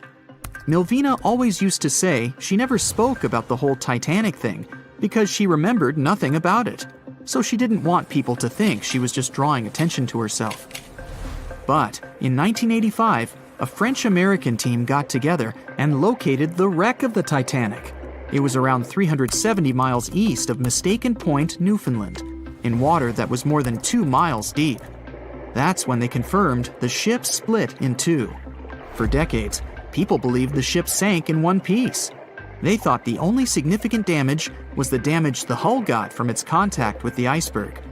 In reality, it broke in half, right between its third and fourth funnels. It happened shortly before the ship disappeared under the surface of the water, and the whole thing, starting from the moment when they hit the iceberg, lasted around 2 hours and 40 minutes. People didn't pay that much attention to the Titanic until this team of researchers found the wreck. In the last year of her life, she sold some of her family's possessions at auction to pay for her stay in a nursing home. The items she sold also included a suitcase filled with clothes that her family got when they arrived in the U.S., and compensation letters her mom got from the Titanic Relief Fund. The compensation letters outlined the financial aid that certain passengers received who had survived the loss of their loved ones. She lived until the age of 97 when she caught pneumonia. She was the youngest of the 705 people that survived the whole event. The Titanic was the world's largest ship. Since it was so big, some thought the vessel should have had 4 exhaust stacks. But Thomas Andrews, the man who designed the ship, believed that only 3 were necessary. So, the Titanic basically had one purely decorative stack.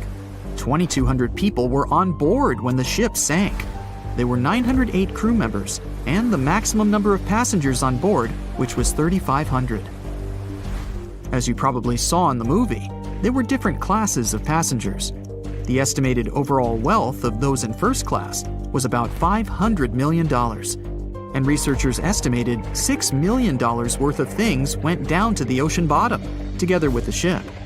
In first class, this liner was a place of luxury.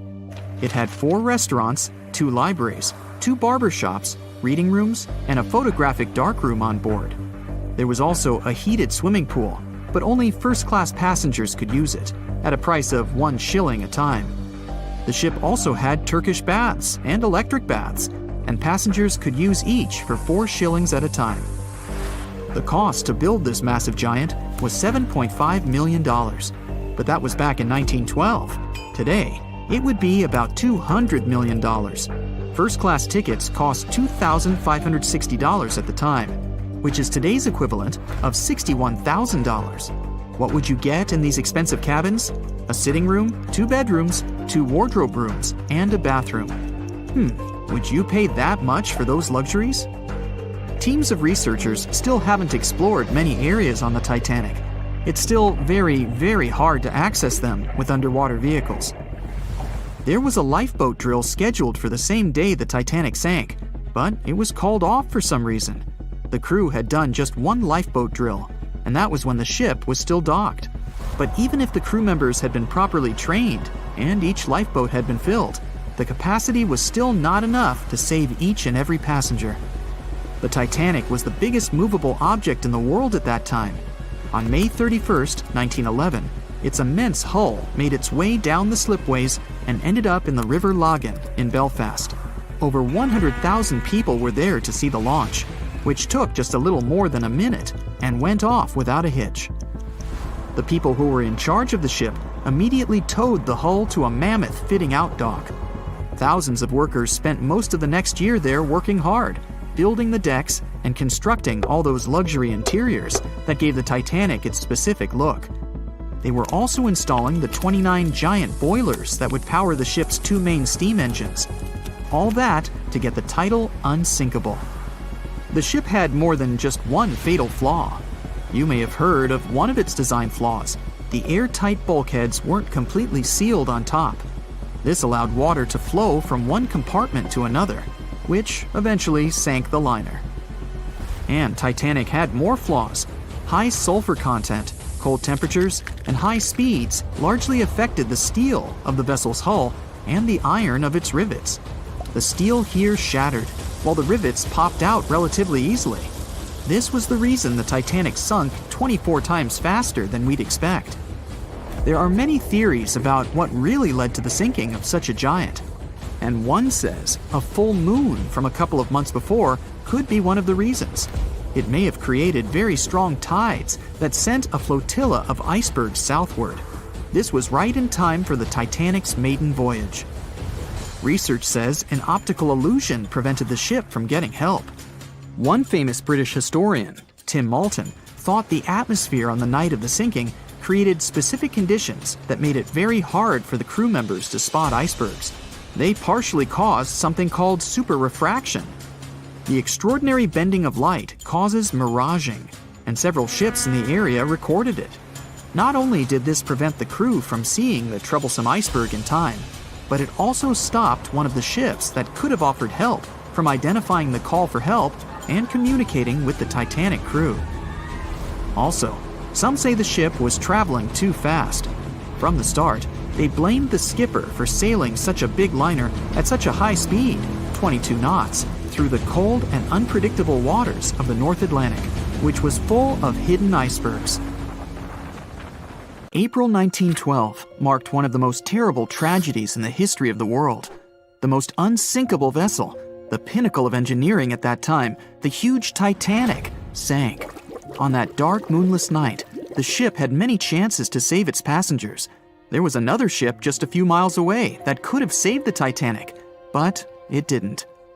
It wasn't a phantom ship, and it's not some legend or a theory. This is a documented reality. There are records and witnesses' statements confirming this. But why didn't this ship help? Let's find out what happened that night by looking at these events from 3 different points of view. Let's start with the Titanic version. 11:30 p.m. The moon hides behind black clouds. Visibility is bad. Everything is calm on the Titanic. Under the captain's guidance, the communications operator stays in touch with the mainland through the radio. At this moment, some stranger breaks into the frequency, interrupting the operator's communication. It's unclear what this strange man wants and what he's talking about. The operator doesn't try to figure it out. He shouts at the guy, demanding him to disconnect. The connection is interrupted. At 11:40 p.m., the Titanic crashes into an iceberg. The ice breaks the hull. Water begins to flood the lower decks. Nobody is panicking yet. 20 minutes later, at midnight, the ship's crew sends a distress signal through the radio frequency. Few people understand how bad the situation really is. After 20 minutes, at 12:20 a.m., they start lowering lifeboats with passengers. At 12:25 a.m., they receive a response to the distress signal. This is RMS Carpathia. Their captain reports they're already sailing at maximum speed towards the Titanic. But the problem is that the crash site is 58 miles away. This means Carpathia will only be here in 4 hours. At 12:45 a.m., the sinking ship's crew release rockets into the air. These flares are one of the main reasons for the terrible fate of many passengers, but more on that later. 90 minutes later, the Titanic's deck breaks and the ship dives underwater. At 4:10 a.m., the Carpathia finally arrives at the shipwreck location. The crew members make heroic efforts to save all the people. They take 705 survivors on board. At this moment, another ship appears. It's SS Californian. The Carpathia sails towards the New York coast with all the people. The Californian floats in search of passengers and finds nothing but wreckage. The ship was only a few miles away while the Titanic sank into the icy water. The Californian could have saved these people, but did nothing. Its captain, Stanley Lord, made one of the most terrible acts that a sailor can allow. He didn't help a sinking ship. When the world found out about all this, they detested Captain Lord. They couldn't bring charges against him, and the trial didn't punish him. But his career was ruined entirely, as no other ship company would hire him. Despite this, he never confessed he had been guilty. Before he passed away, the captain said it hadn't been his fault. If this was true, then what happened there? This brings us to the Californian version. It's the night of April 14th. The Californian is sailing in the cold waters of the North Atlantic. The ship gets into a section with a lot of icebergs. At 10:10 p.m., Captain Lord stops the ship. It's too dangerous to move around this area, as they can damage the hull. At 11 p.m., the ship starts drifting. It's impossible to move in such conditions with such poor visibility. The captain knows that the Titanic is coming here, so he orders the radio operator to warn the ship about the danger. Radio operator Evans turns on the receiver and tries to contact the Titanic. He spends about 30 minutes on it. The connection is finally established. At this moment, the Titanic radio operator is speaking with the mainland. Evans interrupts this conversation and tries to warn the ship about icebergs. The operator doesn't understand Evans' words. He's annoyed because Evans broke into the channel so brazenly. He shouts at Evans and cuts the connection. Tired, Evans turns off the receiver and informs his superiors about the incident. It's still a mystery how the captain reacted to this news. He probably thought the Titanic knew about the danger. He lets Evans go to bed. If Evans hadn't turned off the radio and waited 1 hour, he would have heard a distress signal from the Titanic. But you shouldn't blame him. At this point, he has no official reason to stay at the transmitter. Evans is too exhausted and can't fight drowsiness. So, Evans goes to bed. The Titanic begins to sink. Its captain sends a distress signal. The operator on board the Carpathia catches it, but the Californian doesn't, since the receiver is turned off. Captain Lord can't sleep. He feels that something is wrong. Meanwhile, the Titanic is rapidly sinking under the water. The captain gives the order to launch rockets into the air. And here is where one of the critical mistakes takes place. They release warning lights, but they are not red. The crew forgot to take red rockets on board for some reason, so they lit up the sky with a bright white light. If you need to send a distress signal, you need to release red lights. Captain Lord sees these lights, but doesn't perceive them as a cry for help. It can't be that there are no standard red rockets on such a massive ship as the Titanic. But, unfortunately, it can. Captain Lord thinks the Titanic is sailing away. Perhaps there is some unknown reason behind those white lights, but he doesn't really know. So, Captain Lord has no idea that the Titanic is sinking. He still decides to contact the ship, but this time, not through radio communication. Captain Lord doesn't wake up the radio operator and sends a signal to the Titanic through a signal lamp. It's important to understand that many old-school captains didn't take radio communication seriously. They didn't understand the value of this technology. That's why Captain Lord doesn't wake up Evans. He sends light signals, but the Titanic doesn't respond. Many survivors later mentioned seeing the flashing lights of the Californian, but there was nothing they could have done. The ship's crew doesn't hear their cries for help. At 2:20 a.m., the Titanic completely goes underwater. A little more than 2 hours later, radio operator Evans wakes up and turns the transmitter on. He hears many rescuers talking about the sunken ship. Evans understands everything. He reports this to the captain. At that moment, the Californian immediately heads to the wreck site. They meet Carpathia there. With the survivors on board, it sails towards New York. The Californian stays sailing and looking for people. They find nothing but wreckage. The Californian returns to the mainland. The news about the ship that could have saved the Titanic is spreading all over the country. The trial begins. Captain Stanley Lord and the crew tell their version.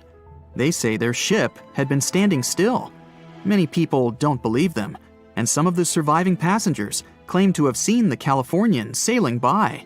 Still, the judge declares them innocent. 1962. Captain Stanley Lord is a very old man. He calls a notary to confess something. The captain makes his last remark about this case. He swears he's not guilty. But if it wasn't the Californian sailing past the Titanic at that moment, then what? The Samson theory could answer that question for us. The sealing ship Samson is sailing in the cold waters of the North Atlantic. The crew aren't sleeping. They carefully study the surroundings, but not because they're afraid of icebergs. They're scared of meeting with the U.S. Coast Guard. The Samson ship's crew catch seals, which is illegal. At 12:45 a.m., Samson's captain sees white signal rockets. The team is sure it's the Coast Guard. They turn off the lights and sail away. It's dark, so they don't notice the sinking Titanic. They return to the coast of Iceland and hear about the disaster. They realize they have abandoned the drowning passengers. The nephew of one of Samson's crew members reads about this story in his uncle's diary. The nephew asks for permission to publish these recordings. All the people realize that Captain Lord wasn't guilty, but unfortunately, he didn't live to see this moment. Actually, it's still unknown who is guilty in this story. 2 ships were nearby the Titanic. Their captains were adequate people. They would have helped save all the passengers. Their fault was that they couldn't understand what the Titanic wanted on that dark night. Someone forgot to put red flares in the box. This small but fatal detail was one of the leading causes of the tragedy. So in 2017, over 25 million people boarded cruise ships all over the world. Now, if you're keeping count, that's more than the total population of Greece. It's become America's favorite choice when it comes to going on vacation. It's easy to see why hopping aboard a cruise ship becomes more popular each year. Heading out on a cruise is also coming back in style with newer generations. 2/3 of Gen Y and millennials say that cruising is their new preferred type of vacation. How's that? Well, let's see.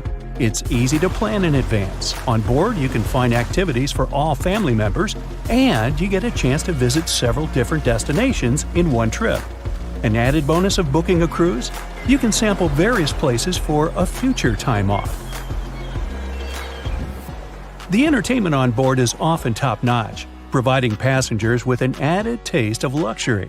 And the amenities and accommodations are generally very reliable.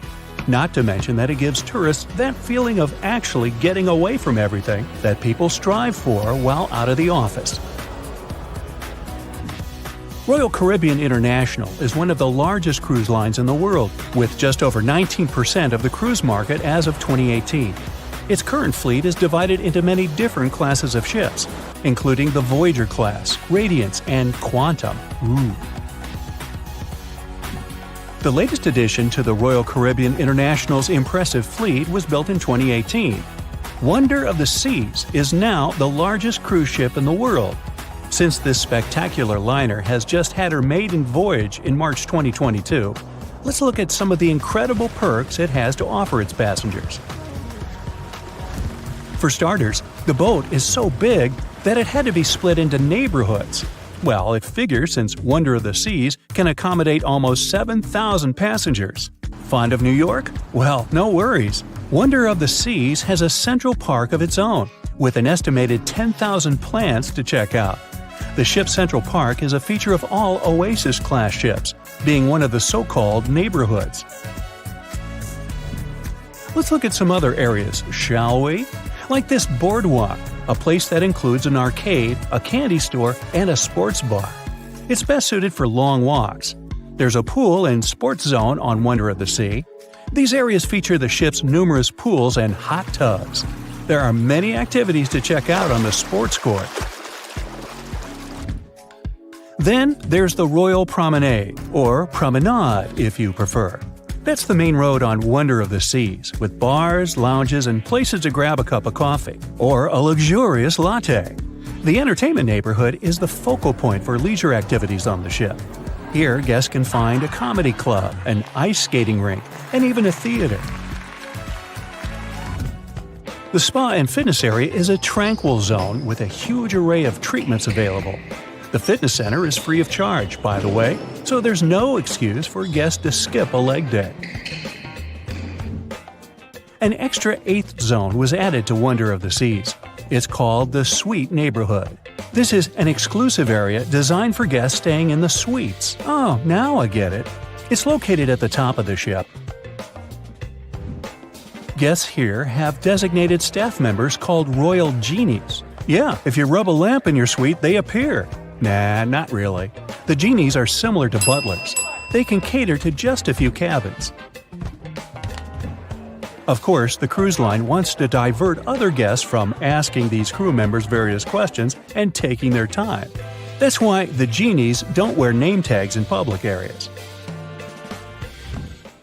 As for its itinerary, Wonder of the Seas was initially supposed to be homeported in China, but Royal Caribbean decided to move the liner to the United States. In March 2022, the ship started its journey with 7-night Eastern and Western Caribbean itineraries.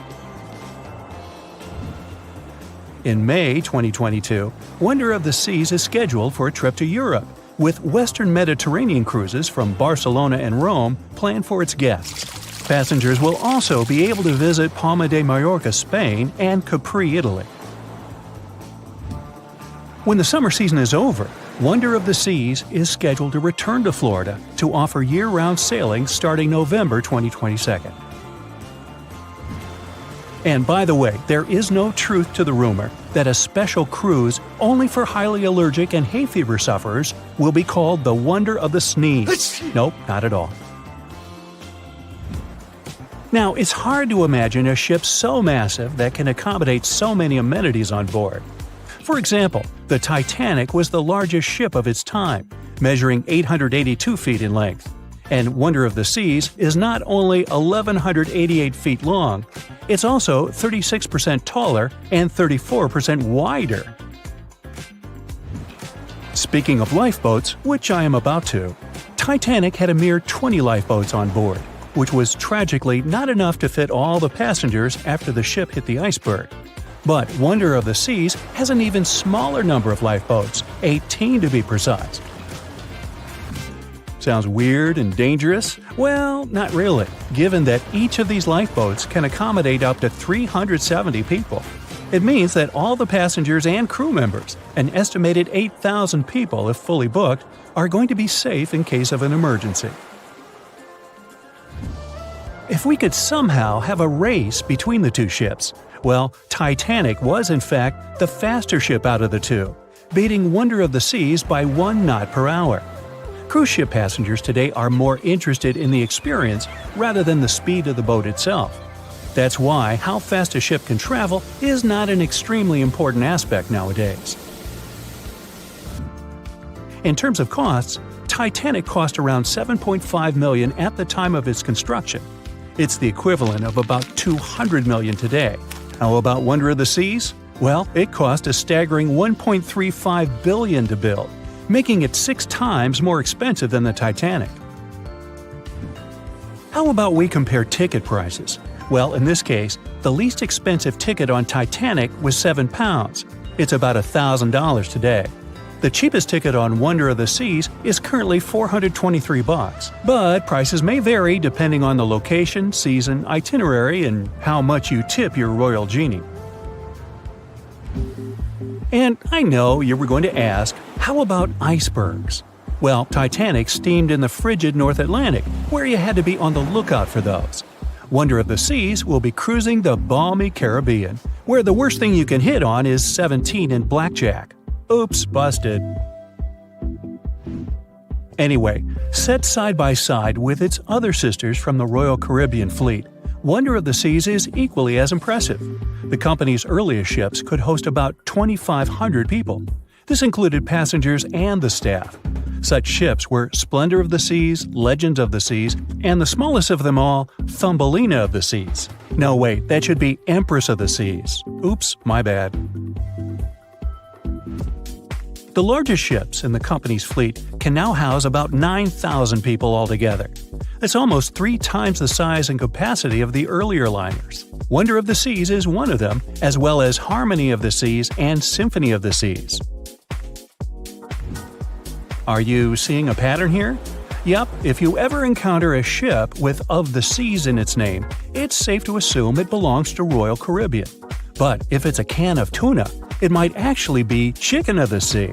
Hey, I like tuna. Now, choosing between cruise ships based on their size is like wondering if you should visit your local museum or the Louvre in Paris. It all depends on your preferences. Some families prefer small settings. Others are fan of large spaces that can provide everything they need. Historically, it's equally as exciting how far we've come in terms of maritime transportation. The SS Royal William, for example, was the first boat to ever make a transatlantic voyage almost entirely steam-powered in 1833. And it was a mere 160 feet long and could house roughly 155 passengers. And if the seas were calm, then they were housed less roughly. Similarly, the first modern megaship in the world was the MS Sovereign of the Seas. Launched in 1987, it was only 888 feet long and could carry a little under 3,000 passengers.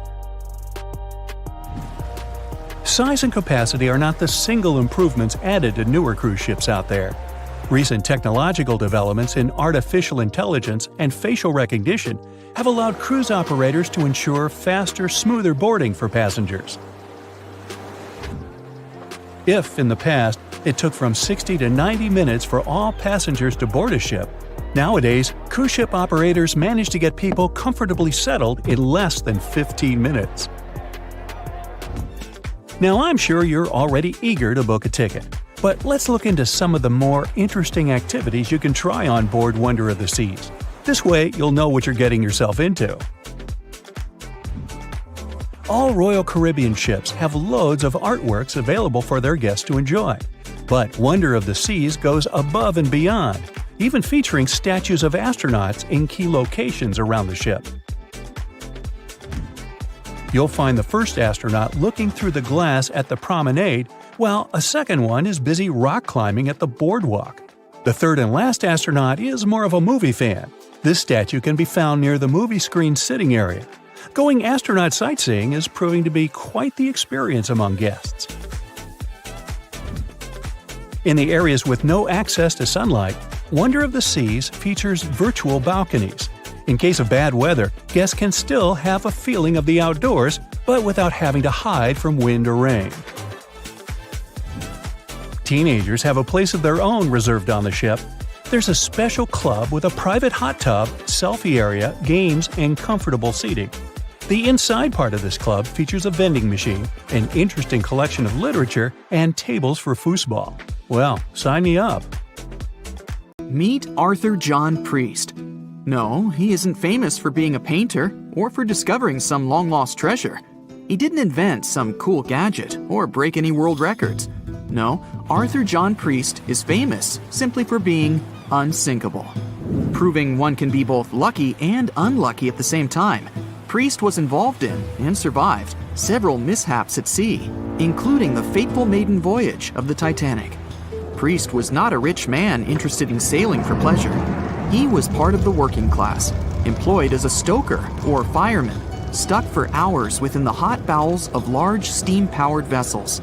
His job was dirty and difficult. He was responsible for keeping the furnaces lit, feeding them coal to ensure enough steam was produced for the engines to work. He had to be careful about not overheating the system or setting fire to the whole ship. The furnaces had to be carefully watched and constantly fed.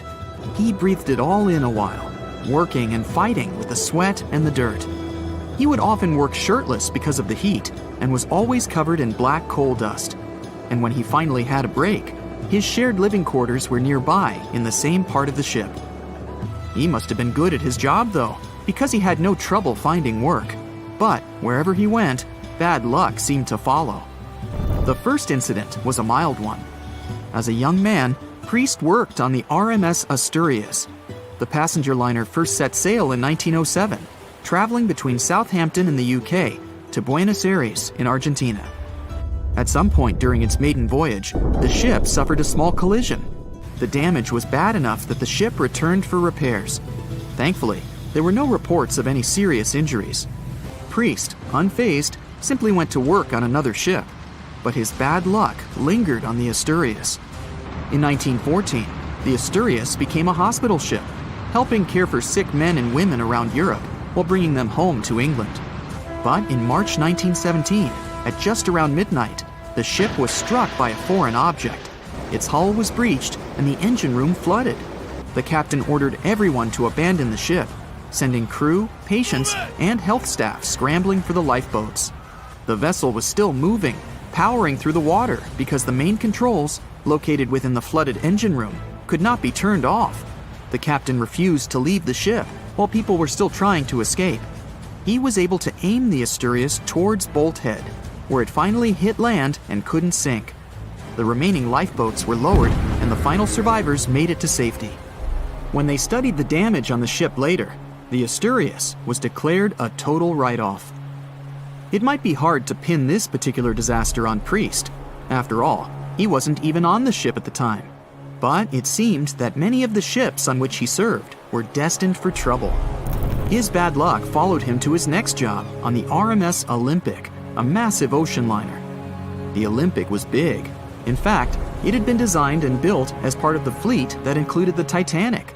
But with size came sacrifice. The Olympic was great at moving in one direction, but very difficult to handle when it needed to turn.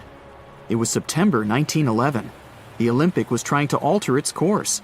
The Hawk, a smaller ship sailing nearby, didn't give the larger vessel enough room to maneuver, and the two slammed into each other. Because the Hawk was engineered to deal with potential confrontations when out at sea, its reinforced bow tore through the Olympic. Two large gashes appeared on the ocean liner's side. The propeller shaft was badly twisted, and worse, the ship began to take on water. Somehow, the Olympic made it to shore without sinking, and nobody was seriously hurt. Priest had no idea that this was just a small taste of what his future held for him. He next found employment on a brand new ship, a better ship, an unsinkable marvel that was said to be the biggest vessel to have ever been built. Yes, he was going to work on the Titanic. And what a job! It took 29 boilers, requiring 850 tons of coal a day to produce enough steam to power the Titanic. Priest was just one of 150 stokers toiling away in the ship's underbelly, keeping those fires burning day and night. He made around $30 a month. But on April 14, 1912, he would find himself flung from a world of extreme heat to one of blistering cold. At approximately 11:35 p.m., the crew spotted an iceberg. The Titanic tried to avoid it, but the alarm had been sounded too late. 5 minutes later, the two collided. The iceberg tore through the hull, and the once watertight compartments inside were badly ruptured. As the cold Atlantic water flooded in, the ship began to sink. Distress signals were sent, but the closest ship, the Carpathia, was over 3 hours away. In the dark of night and stuck in the middle of nowhere, the crew and passengers panicked. Those who could scrambled for the lifeboats. Others jumped into the icy waters. In total, only 706 survived that terrible night. Priest, at the time of the collision, was down in the ship's lower quarters.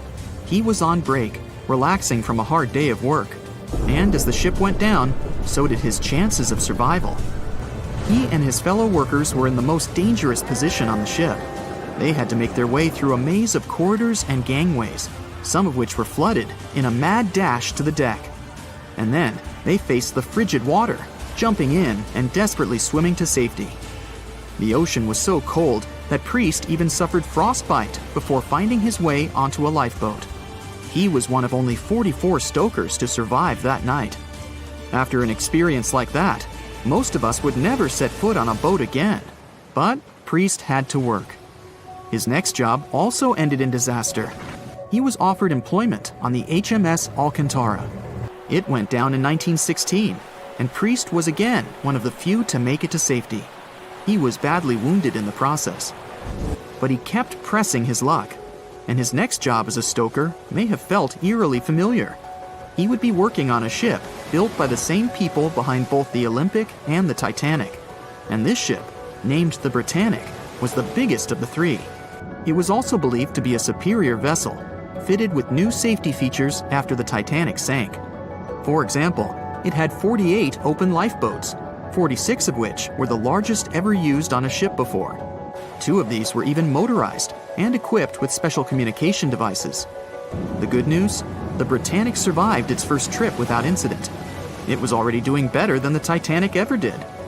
However, on November 21, 1916, the Britannic was shaken by a loud explosion while traveling through the key channel in the Aegean Sea. The hull was damaged, and some of the compartments began to fill with water. But, unlike the Titanic, the Britannic had been designed for just such an emergency. It had been fitted with 5 watertight bulkheads. Intact, these would help keep the ship safe and floating for a much longer period of time. But there was one issue. Portholes along the lower decks had foolishly been left open. As the ship tilted, the portholes let in water, which flooded the Britannic and hastened its descent into the sea. This effectively made those watertight bulkheads useless. The ship was going down fast, much faster, in fact, than the Titanic had sunk. 35 of the lifeboats were successfully launched, saving most on board. Of the 1,066 passengers and crew, 1,036 survived. Priest, his luck intact, was one of them. And yet, he still wasn't done with a life at sea. He accepted a position as a stoker on the Donegal. It was a smaller passenger ferry that had been converted for use as a hospital boat. In April 1917, it was struck by a foreign object while fleeing an unsafe situation, and though he suffered from a head injury, Priest was again one of the survivors. It took experiencing 2 collisions and 4 sinkings before Priest was finally ready to retire. In fact, he reportedly said he only gave it up because no one wanted to sail with him. Can you blame them? He would live out the rest of his life on dry land in Southampton, England, with his wife Annie and their 3 sons. But Arthur John Priest would always be remembered as the unsinkable stoker. It was September 12, 1990. In those times, way before instant messaging and Zoom calls, a little girl was looking for pen pals. Zoe was aboard a ship from England to Belgium on vacation with her parents. She was only 10 years old at the time, but was a very clever schoolgirl. She took a piece of paper and started putting some words together. She introduced herself, Hello. then wrote about how she liked ballet and playing the flute and the piano.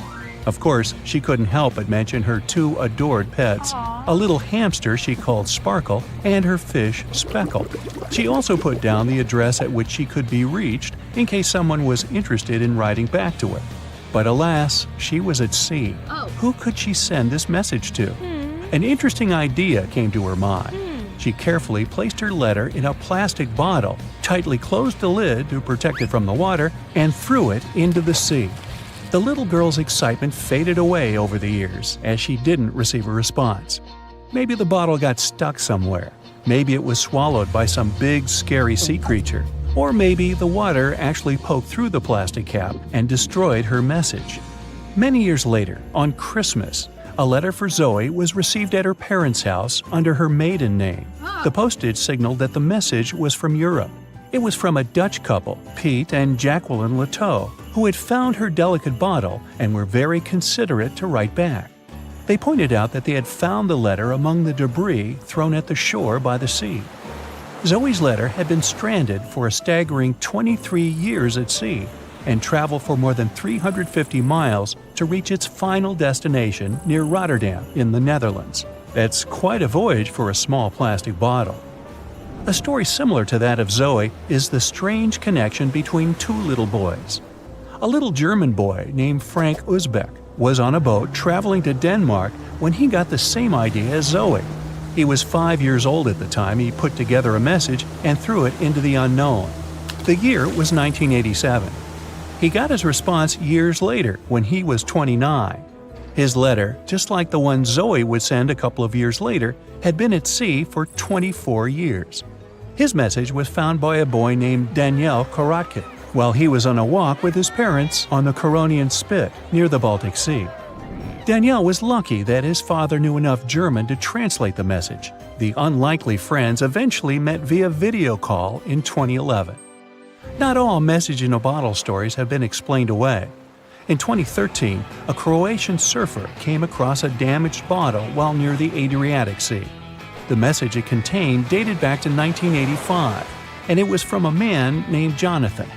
The sender was eager for his letter to reach a woman named Mary, and he also expressed his keenness for her to respond. Since the letter was supposedly sent from Nova Scotia, the bottle had to have traveled a mind-boggling 3,700 miles. The message went from the Atlantic Ocean, entered the Mediterranean Sea, and reached the Adriatic shores in Croatia. The identities of neither John nor Mary were ever discovered. There are also messages in a bottle with wonderful love stories to share. This was the case for Ake and Paulina Viking. When Ake, a lonely Swedish sailor, placed a letter in a bottle and threw it in the Mediterranean Sea, he had no idea the piece of paper would eventually reach his future wife. This was in the early 1950s. The bottle was found by an Italian man who was inspired enough to give it to his niece, Paulina. After a year of back-and-forth letters being exchanged, Ake and Paulina eventually met and got married. Having decided to share their story with the world, they became somewhat of a celebrity couple for the time. They even shared video footage of their wedding with the world, and their story was featured in a bunch of newspapers.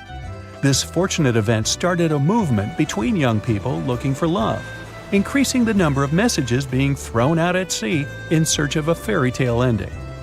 Not all the stories that started out like this eventually worked out, though. In 1945, an American named Frank Hayostak placed a similar message to that of Ake's in a bottle and threw it in the waters. Almost a year later, his letter was found by an Irish woman. Her name was Brenda O'Sullivan.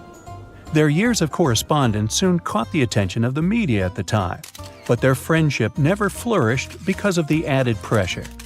They eventually met in person when Frank traveled to Ireland, but he didn't stay for long, and they eventually got out of touch with each other.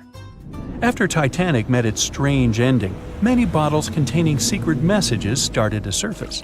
Almost all of them proved to be counterfeited, apart from one letter. Years after Titanic had sunk in the icy Atlantic waters, a bottle was found on the Irish shores. It was supposedly from a man named Jeremiah Burke, and to this day, it is considered to be the only genuine message in a bottle originating from Titanic. The piece of paper simply stated the sender's name and the location, the Titanic, accompanied by the word goodbye. Since the date has washed away, it's difficult to estimate whether the note was sent before or after the ship had hit the iceberg.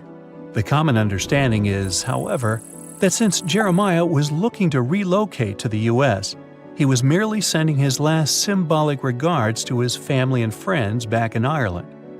This simple way of meeting and sometimes corresponding with people has turned into a hobby for a man from a Canadian province named Prince Edward Island, located east of the U.S. state of Maine. This man, Harold Hackett, claims to have sent over 4,000 bottles into the Atlantic Ocean since 1996. He also claims to have received many responses from all over the world, including letters from people in Europe, like France and Germany, but also from the Bahamas or even Africa.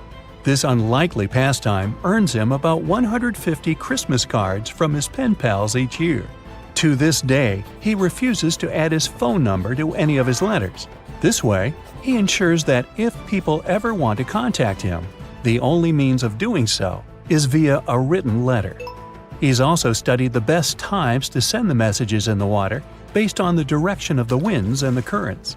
Now, some bottles spend a whole lifetime at sea after being cast away by their sender. It was the case for a British man that wrote a message and placed it into a bottle before throwing it in the English Channel in 1914. His name was Thomas Hughes, and he wanted to direct the message to his wife, but was polite enough to write a letter to whoever got their hands on the bottle first, asking them to redirect the piece of paper accordingly. The bottle didn't reach his wife, since it was found 85 years later on the Essex coast. The man that stumbled upon the bottle was kind enough to reach out to the family and place the message in possession of Thomas's daughter. And 85 years isn't the longest time for a small bottle to be cruising the waves. A scientist named Hunter Brown was studying currents in the North Sea when this idea came to his mind. He placed the same message in almost 2,000 bottles and requested the unlikely recipient that they write back with the location of their discovery. He thought this method would help him better understand the layout of the North Sea currents. A bottle was found about 11 miles from its original departing location after 97 years. To this day, more than 300 of the original bottles relating to Hunter Brown's project eventually made it to the shore. Not all of the messages that were found in bottles got replied to via physical letters. Oliver van de Walle threw a bottle containing a letter on the English coast while he was on vacation with his family. He was 14 at the time. 33 years later, a woman reached out on Facebook claiming she had gotten his message and tracked him down through his social media profile. At first, he hardly remembered having placed the letter in the bottle, but he eventually recounted the events, even the fact that he sealed the bottle with candle wax to make sure it was leak-proof. And then there's Christina Aguilera and her bottle. No wait, hers is about a genie in a bottle. Okay, never mind.